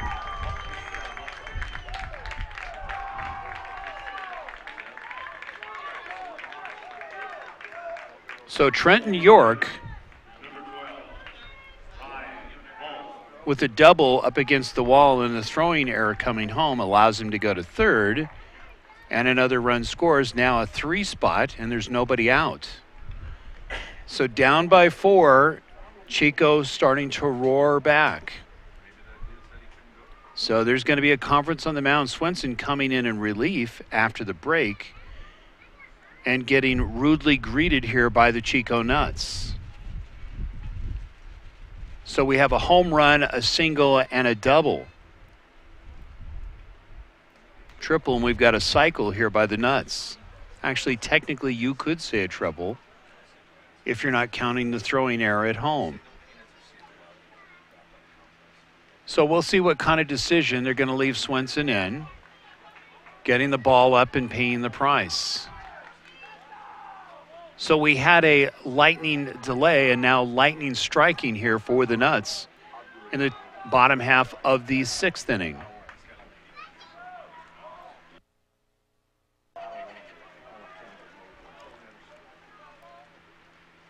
First pitch taken on the inside corner for a strike, and it's now 0-1. So Ryan Bolf, followed by Mark Taylor and Dante Carciola.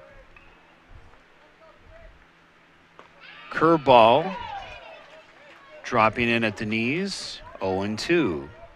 So runner standing at third, keep in mind nobody out, fly ball scores him. Chico with a 3 spot, down by 4.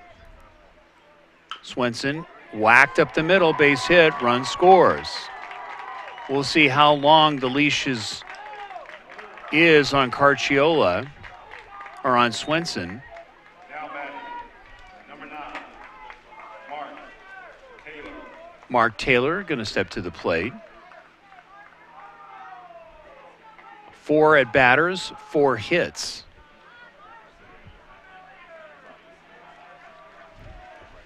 So if you're sitting in the stands where a lot of red shirts are right now, you're thinking lightning has struck your team. Next pitch, pulled down the left field line, foul. In other words, the Nuts applying the lightning to St. George. We'll see what character builder this is. 9-12. Next pitch just missing outside. Counts now 1-1. As we reported earlier in this cast before the Lightning, both teams are very good as far as bat control. Both teams can hit to opposite field. Should be some kind of interference. The runner advances to second. And we'll see how the Blue decides this one.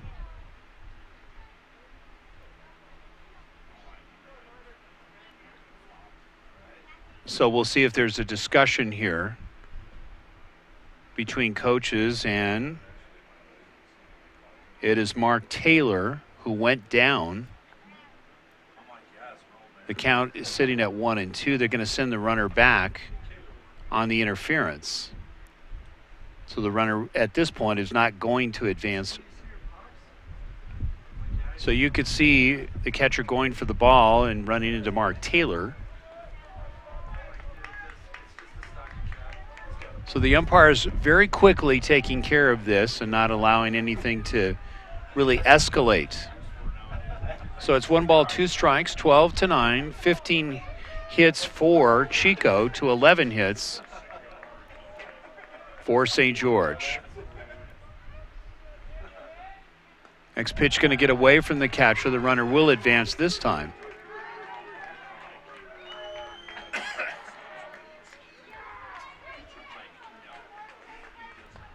So things beginning to come a little bit unraveled here for St. George, with the 4 spot being put up in the inning.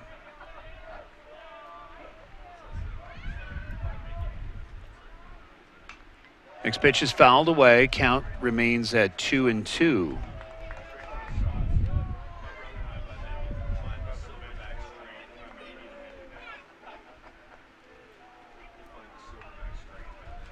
So Toby Swenson really being tested here, hanging on literally by some fingers on the tightrope. So a good battle here as far as utilizing more pitches against Swenson. Fouling him off consistently is Mark Taylor. 2 balls, 2 strikes.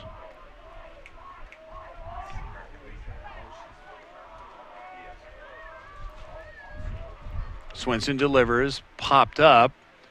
It's either going to be the first baseman or the right fielder. Second baseman takes it. And finally an out. You can hear the crowd excited about that here for St. George.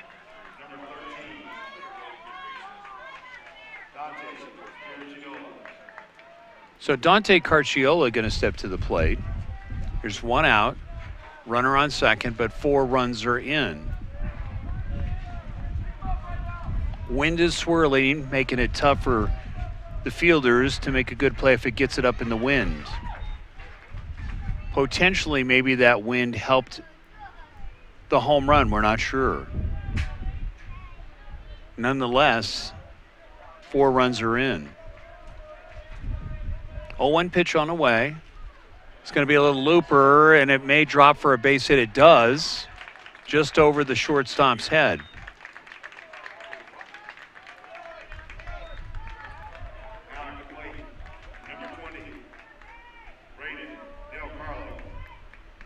Del Carlo, who was the starting pitcher still in the ball game, is going to step to the plate with 1 out. 16 hits now for Chico, and still 1 out. So still plenty of time to catch, only down by 3 runs. Men at the corners. Swenson delivers, and it's outside for a ball, and it's 1-0. These are the kind of innings that you have bad dreams or nightmares about if you're a pitcher. We'll see what kind of short-term memory that Swenson has. 1 ball, no strikes. Swenson delivers again outside, going to 2-0.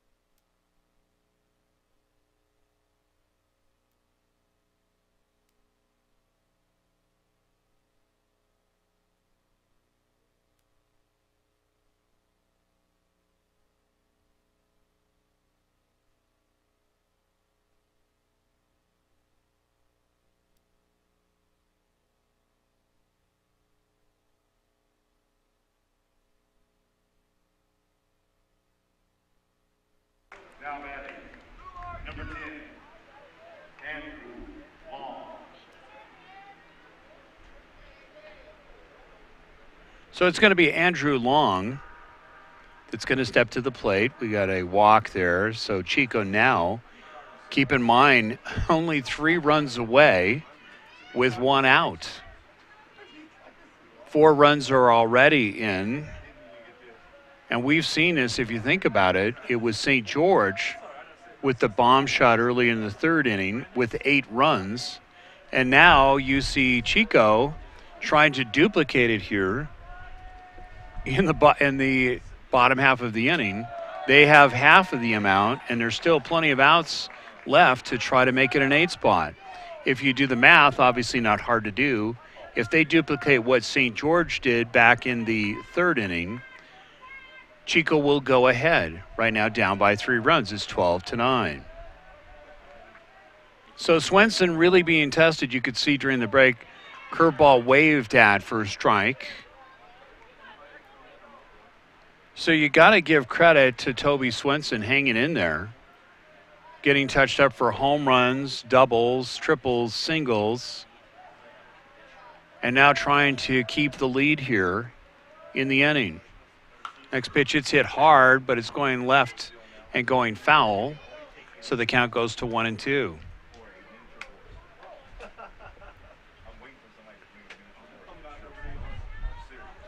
Really, errors have not been as much of an issue in this ball game. 3 apiece for each team.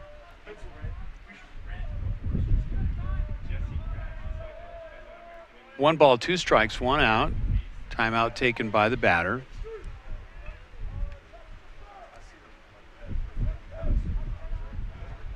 Andrew Long. You figure if he gets a base hit or a double, it could come close to tying this ball game up. Next pitch going to be high. And I would imagine that Toby Swenson really now maybe losing a little bit of composure. He came in making good pitches, but really it's just been Chico making good swings. That's got to wear on the nerves a little bit. So we'll see how long Swenson is for this ball game. Next pitch just missing, and they goes to full. So you can hear the faithful here for St. George wondering where that pitch was. Count goes to 3-2. Region 8 baseball, good to have you along from Denver. St. George against Chico, California. This should be an interesting play for the first baseman as it's swirling, and he backs up and he makes the catch in foul territory. And a much-needed second out. Number 7, Walt Askey, who we believe started the inning, is coming to the plate. So Askey, a tough out always. He's the leadoff hitter. Very quick out of the box, very tough in the infield. First pitch taken for a strike on the outside. There's the snap throw to second. Not in time. So the bases still remain loaded. And really a golden opportunity here for Askey if he can get a single and more. Keep shaving the lead. Swenson delivers high. Count goes to 2 balls and 1 strike.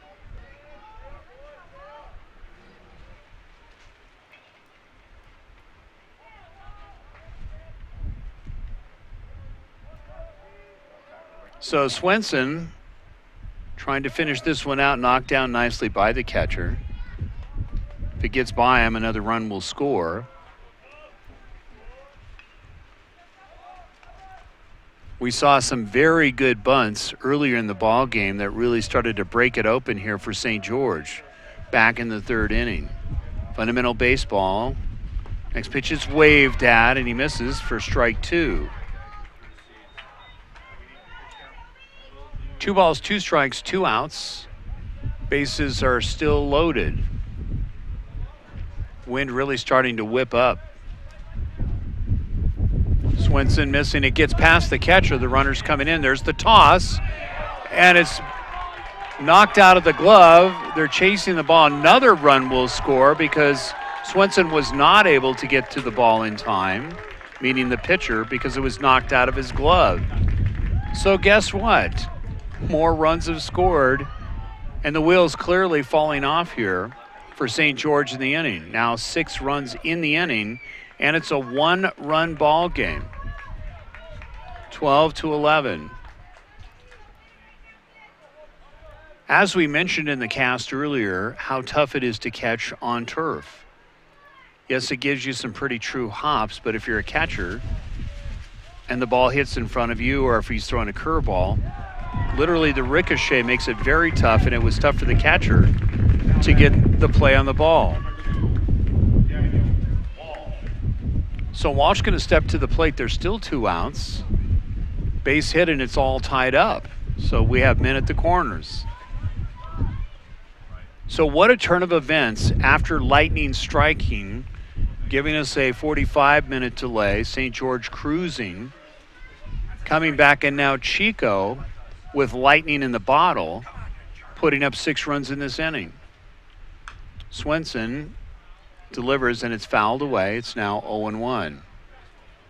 Keep in mind, we're going 9 innings. Again, we had a 45-minute delay. Normally, we would be starting the evening game at 7.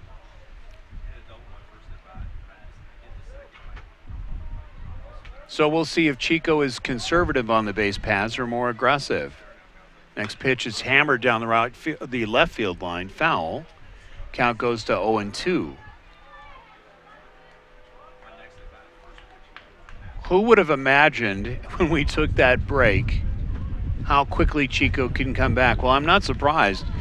We saw the way that they delivered in the opening night against Texas, just kept spraying the ball. Looked like a runaway train that night. Next pitch hammered again down the left field line. Seeing the ball very well is Chico here in the game. I'm really amazed that Swenson is still in this ball game. It must have to do a lot with pitch count. As you get towards the weekend and towards the end of the weekend, you start running out of arms and what they're allowed to throw based on the rules here for American Legion and number of pitches that are allowed. 2 outs, 2 strikes, 2 men on. Next pitch is wide. Now counts goes to 1-2. So Swenson coming in from his right field spot probably didn't think he'd be in this kind of a spot when he started the ball game.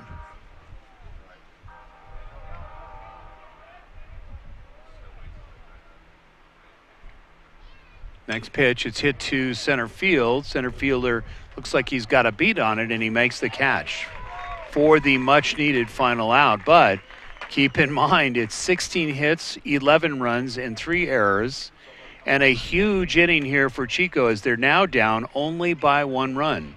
You're watching the Game of the Week here at the Regency Athletic Complex at Metro State University here in Denver as we head towards the 7th inning, and we'll be right back.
Top half of the 7th inning, St. George now looking to strike back.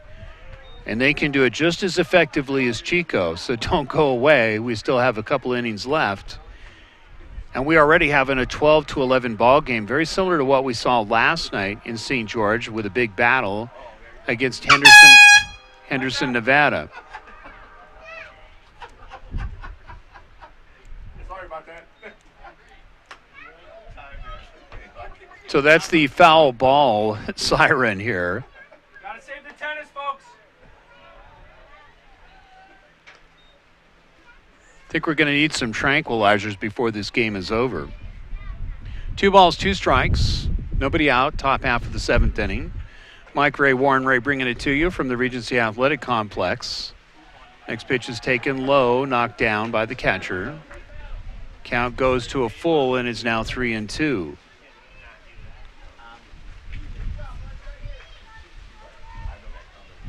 So we'll see what kind of bat control. There's a ground ball to the third baseman after 3 hops. Throw is low, but a nice dig out by the first baseman, and there's 1 out. Now batting, number 5, Landon Levine. Landon Levine with 1 out, going to step to the plate. Next pitch is popped up. Catcher tossing the mask, getting a beat on it, and he makes the catch for the 2nd out.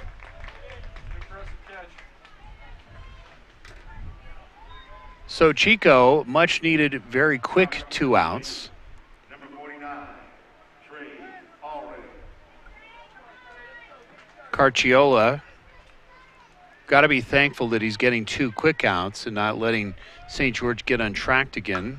Next pitch, it's hammered. We'll see if it's trouble coming in, and it drops for a base hit. So a 2-out single. And St. George, very tough. So the center fielder, Levitt, coming to the plate. Of course, pitcher of record last night in that marathon session. Another tough out. First pitch taken on the inside corner for a strike, and it's 0-1. Levitt, one of those players that can drop one down like we saw earlier. Perfectly laid bunt to get part of that 8-inning rally going. Next pitch going to be high. Count goes to 1-1.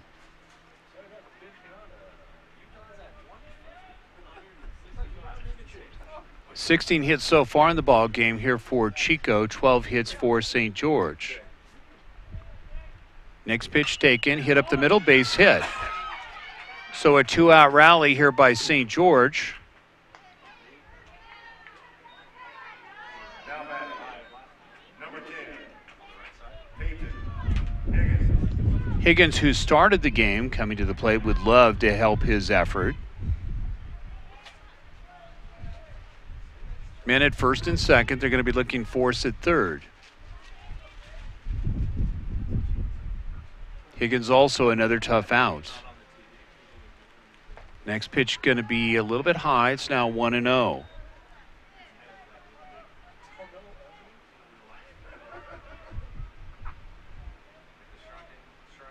One ball, no strikes, 2 men out, 2 men on.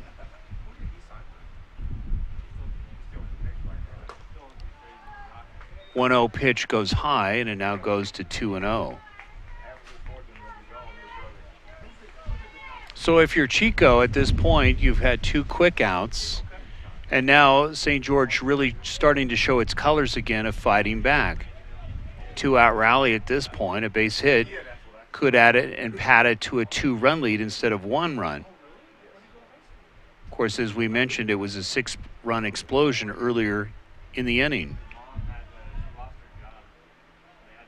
Timeout taken by Higgins, trying to throw off the timing and pace of Carciola.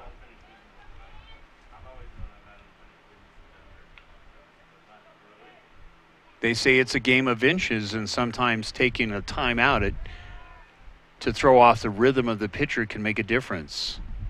Base hit and another run scores.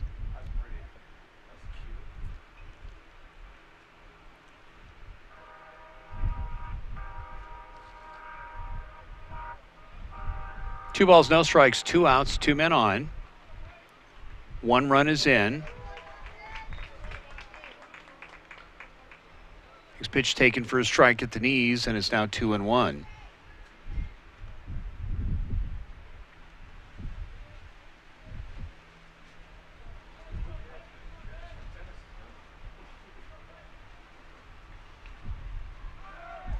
Next pitch is knocked down, but it's a double steal, so the catcher just couldn't even react to that. Count goes to 3-1, so the table is set with 2 outs. Base hit, and you could get 2 runs here.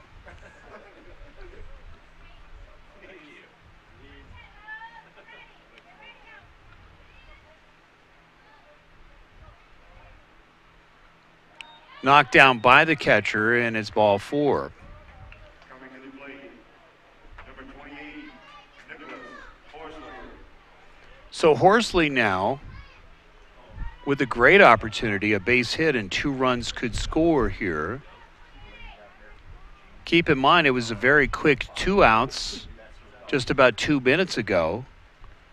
But it's been a 2-out rally so far here by St. George, and they're threatening here in the top half of the 7th inning. Chico has to be very careful here not to allow any runs, trying to keep their momentum going to try to get back into this now, down only by 1. First pitch taken inside for a ball, and it's now 1-0.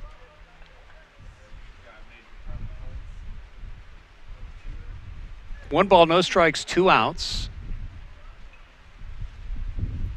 Bases are loaded. Next pitch, it's waved at. Count evens at 1-1.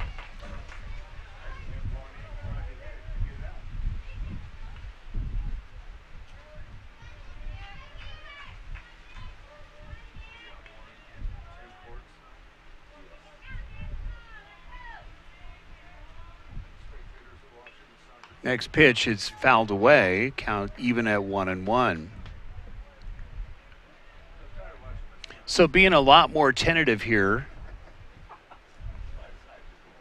is Carciola. Understandably, does not want to put one fat across the plate and give up 1, if not 2 runs. Keep in mind, he had 2 quick outs, and now we have 3 men on.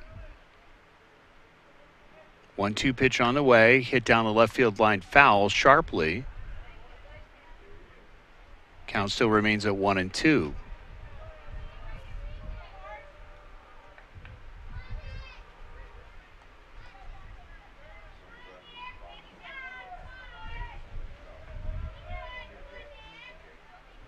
It will be interesting to see after this game. Of course, we have another very good game coming up tonight at 7. Well, it's going to be after 7 o'clock now. It'll be Nevada and Texas. And 2 more teams that can hit the ball very well. Put up a lot of runs. We saw Texas put up a 25-run game just the other day. So it doesn't matter if it's Chico or if it's St. George. You're going to see a lot of potential run production from the winners of both of these games tomorrow, game starting at noon. 2 balls, 2 strikes, 2 outs, bases are loaded. Carciola delivers, going to be hit to the third baseman, going to step on the bag, and that will do it. So Carciola starting off with 2 effective outs, then literally 3 men on, but fortunately keeps it to a 0 on the board. So after 6.5 in the books, it's 12-11, and it's St. George hanging on. You're watching the Game of the Week here from Regency Athletic Complex at Metro State University. We'll take a timeout.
So we're heading into the bottom half of the 7th inning, and literally the best way to describe this, because of the weather, but it's really kind of the perfect scenario of weathering a storm. And really the storm has come for both teams, both for St. George and Chico here. Both teams really battling it out here. You look at the numbers on the board. I mean, we painted this picture so many times, but 12 runs by both St. George and 11 runs, 25 runs being put up in this ball game. And the hit total's astronomical, 29 hits by both teams put together. That is huge. Number 8, Justin Beth. So Justin Beth going to start it off for Chico, doing a very good job of presenting or preserving being down by 1. So now an opportunity. 1 run is nothing here for Chico. It'll come down to pitching and execution. We saw some very good play in the field by St. George just an inning or so ago. Next pitch hammered down the right field line. That will go extra bases. So opening it up quickly is Beth with a double. That's just exactly what Chico needed. Now at the plate, number 14, Trenton York.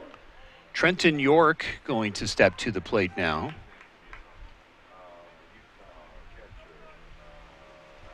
So a conference on the mound, understandably. You don't want to let Chico get back into that rhythm again. You think about it, just about 5 to 10 minutes ago, Chico exploded for 6 runs in the 6th inning.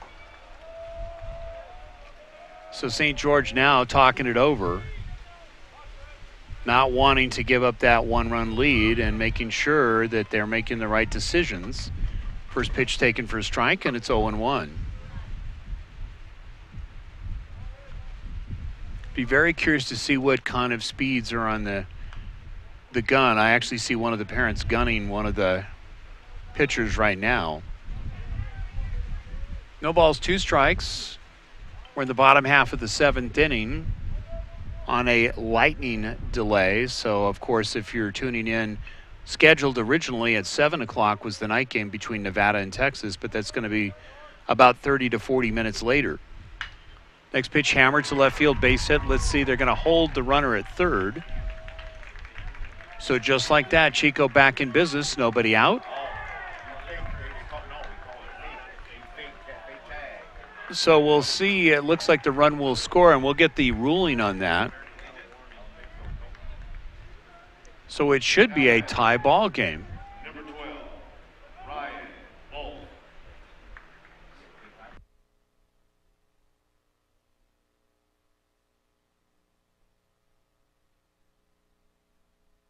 So we're trying to get an official ruling here, but they're calling it, what we understand at this point, was a fake tag at third.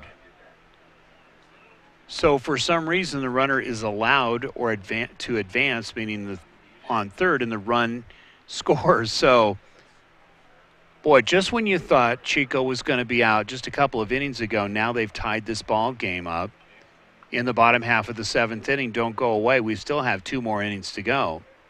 Traditionally, when you see a baseball game, you don't see as much scoring. You see a 1-2-3 inning, or you'll see maybe 1 or 2 runs in a ball game per inning, and that's, not as often that you would normally see like you would see scoring in basketball or even football. But when you get to Region A tournament ball, it's a whole different story and a whole different scenario, and very entertaining baseball if you like offensive power, and we're seeing a lot of numbers being put up. 24 runs between the 2 teams as they're tied here in the bottom half of the 7th inning. You can watch a rebroadcast of this as much as you like here on Radioactive 24/7 Sports. We don't charge you for that. I just want to let you know we do not charge you for that. And it's funny, when we go to different venues and different stadiums and different gymnasiums and across the state of Colorado and even into other states, it's very interesting when people aren't used to seeing us, and then they're pleasantly surprised when they can go back and watch it over and over and over again. So again, we invite you to do that. We will post this YouTube game. It's in HD. And you will see it right after this live version. So tell your friends, tell your neighbors, no charge. So they're still discussing this. The Blue is now talking to the third baseman here for St. George. And you can see it could be related to obstruction, I'm hearing here in the booth. They have not taken the mark off the scoreboard. So the score still remains 12-12. So we will continue with nobody out, one man on first. So very interesting turn of events on a decision here by the umpires. Earning their pay here. Chico looking to bunt. There it is, laid down nicely. The play will be at first, going to get him. So the runner advances and there's one out.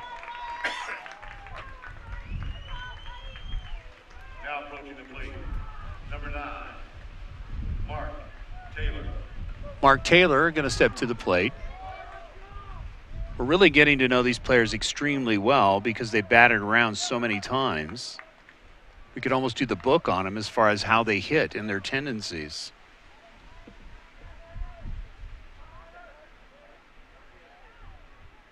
So one run is in this inning. Fouled off the foot of Taylor. You'll see him doing a little bunny hop there to try to get over a tough guy. So he'll continue quickly. Askey, of course, the shortstop, taking one off the hand earlier,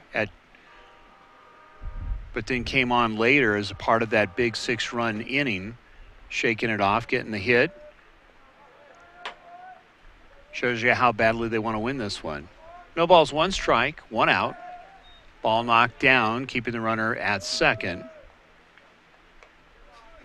Really fun to watch some of these catchers making throws from their knees. We saw one last night for Nevada where the catcher had to go wide, literally knocking it down, and while he was running, still making the throw to get the out. Next pitch hit to the third baseman, looks him over at second, holds the runner, gets the out. So a nice play by the third baseman to keep the runner from advancing. So Curciola, who is the pitcher so far in the ball game for Chico, is now coming up.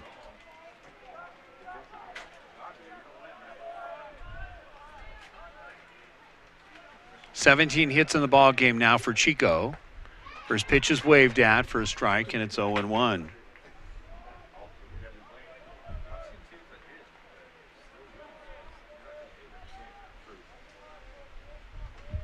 One pitch on the way, going to be high. Count goes to 1-1.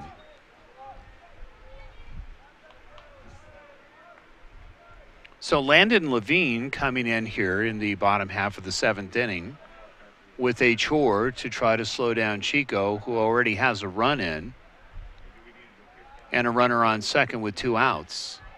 But a nice play at third to hold the lead runner. Levine pitches, and it's inside, and it's now going to 2-1.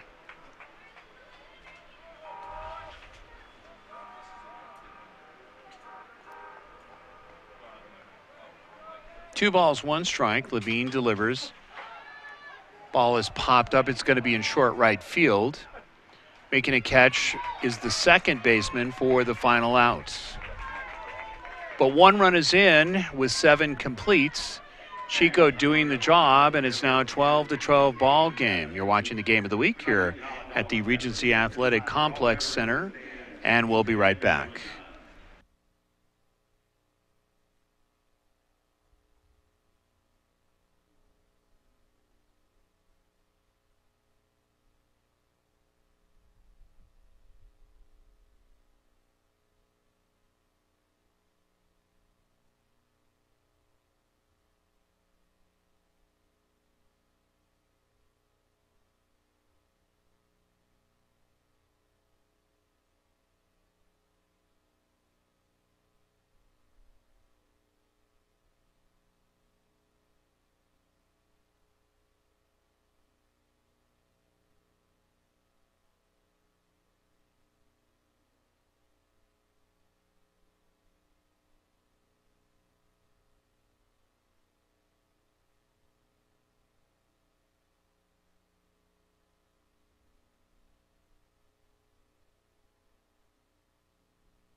So Fleming Talk is going to start it off here in the top half of the 8th inning,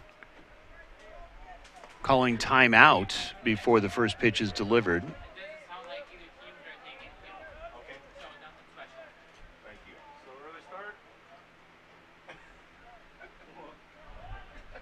So there's no pitch. Next pitch, it's hammered going down the left field line. Going to go curve foul, and it's a very loud strike for 0-1.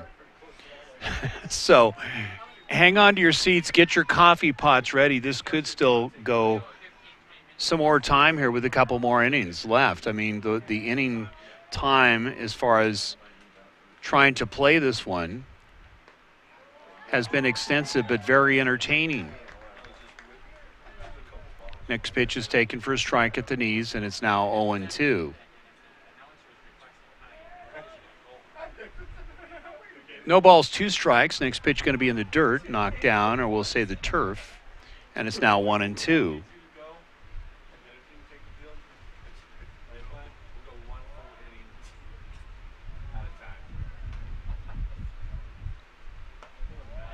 A little bit wide, count going to 2-2. So as we mentioned, this could still, time-wise, go a little bit longer, even though there's two innings to go, literally. 2 at-bats, if you will, for St. George. Even though it's tied at 12, we went 11 complete last night in the night game between Nevada and these St. George Sentinels.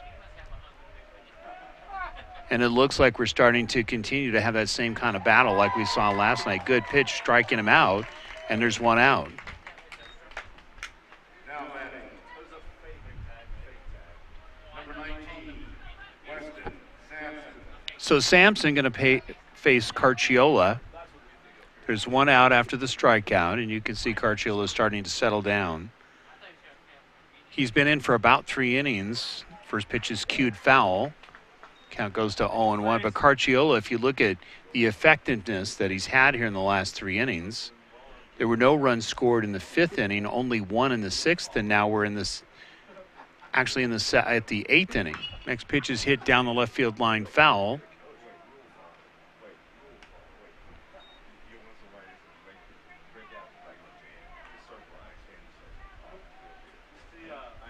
No balls, 2 strikes, 1 out.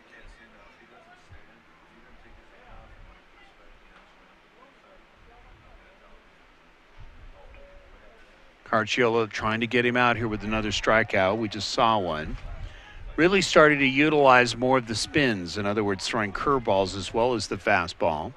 Changing the speeds of the pitch besides trying to nip the corners with the fastball. 1-2 pitch, just missing on the inside.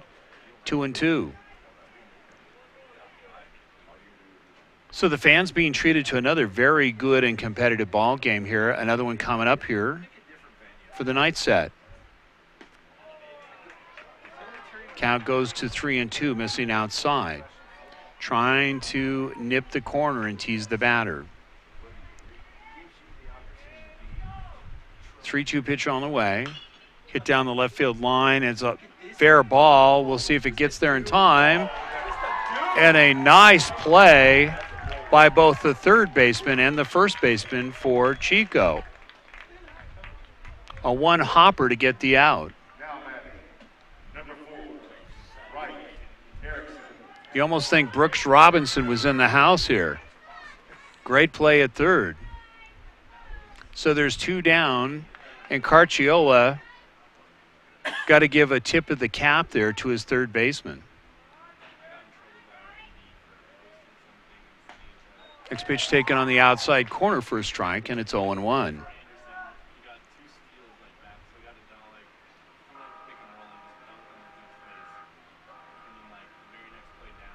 2 down, curveball dropped in, and now getting into a rhythm. You can see going fastball, curveball. We'll see what he comes with to try to tease him, to try to swing at a bad one. It's all knotted up at 12. The difference now is the hit totals. Carciola go with the curveball, bounces it in the turf. Count goes to 1-2. So 17 hits for Chico, 13 hits for St. George, looking to add another hit to the totals.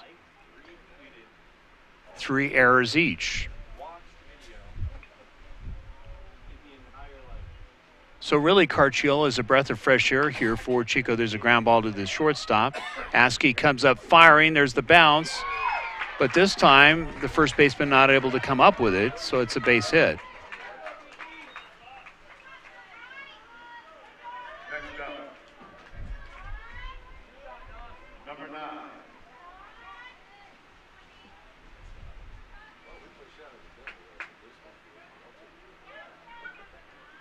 Dawson Staley.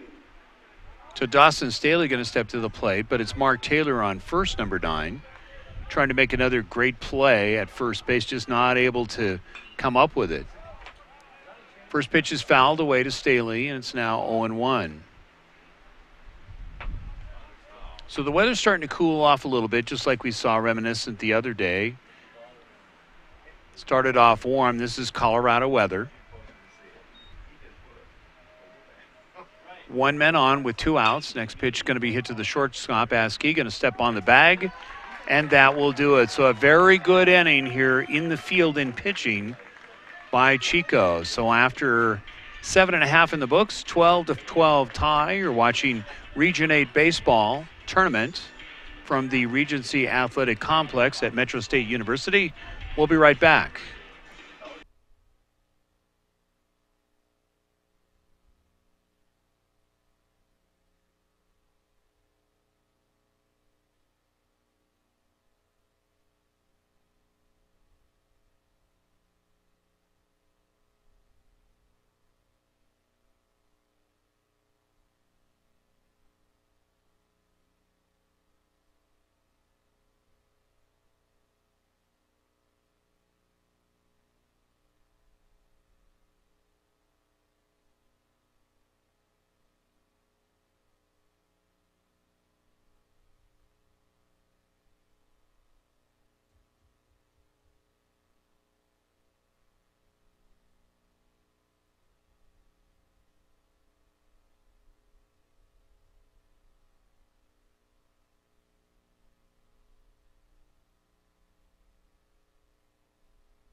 Bottom half of the 8th inning. Game really getting more and more interesting. And it's Chico stepping to the plate. They have 17 hits in the ball game.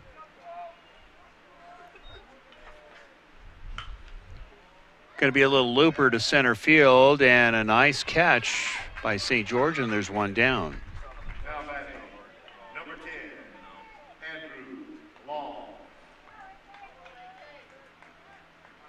So it's all locked up here in the bottom half of the 8th inning. We'll see if this does go extra innings. That would be 2 back-to-back extra inning games if it happens. Next pitch taken for a ball, and it's now 1 ball and no strikes.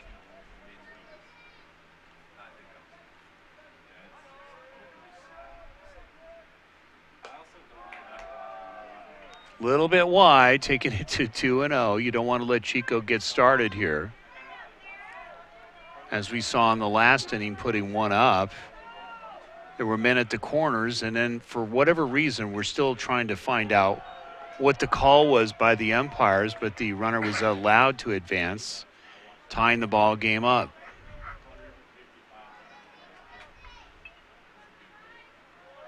Three balls, no strikes, 1 out. Next pitch, and it's inside, and he walks him. So not a good start here for St. George against a very scrappy Chico Nuts team. So it's Walt Askey going to step to the plate.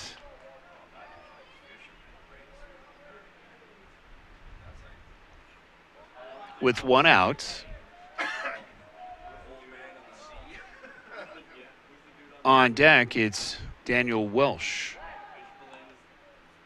Throw not in time.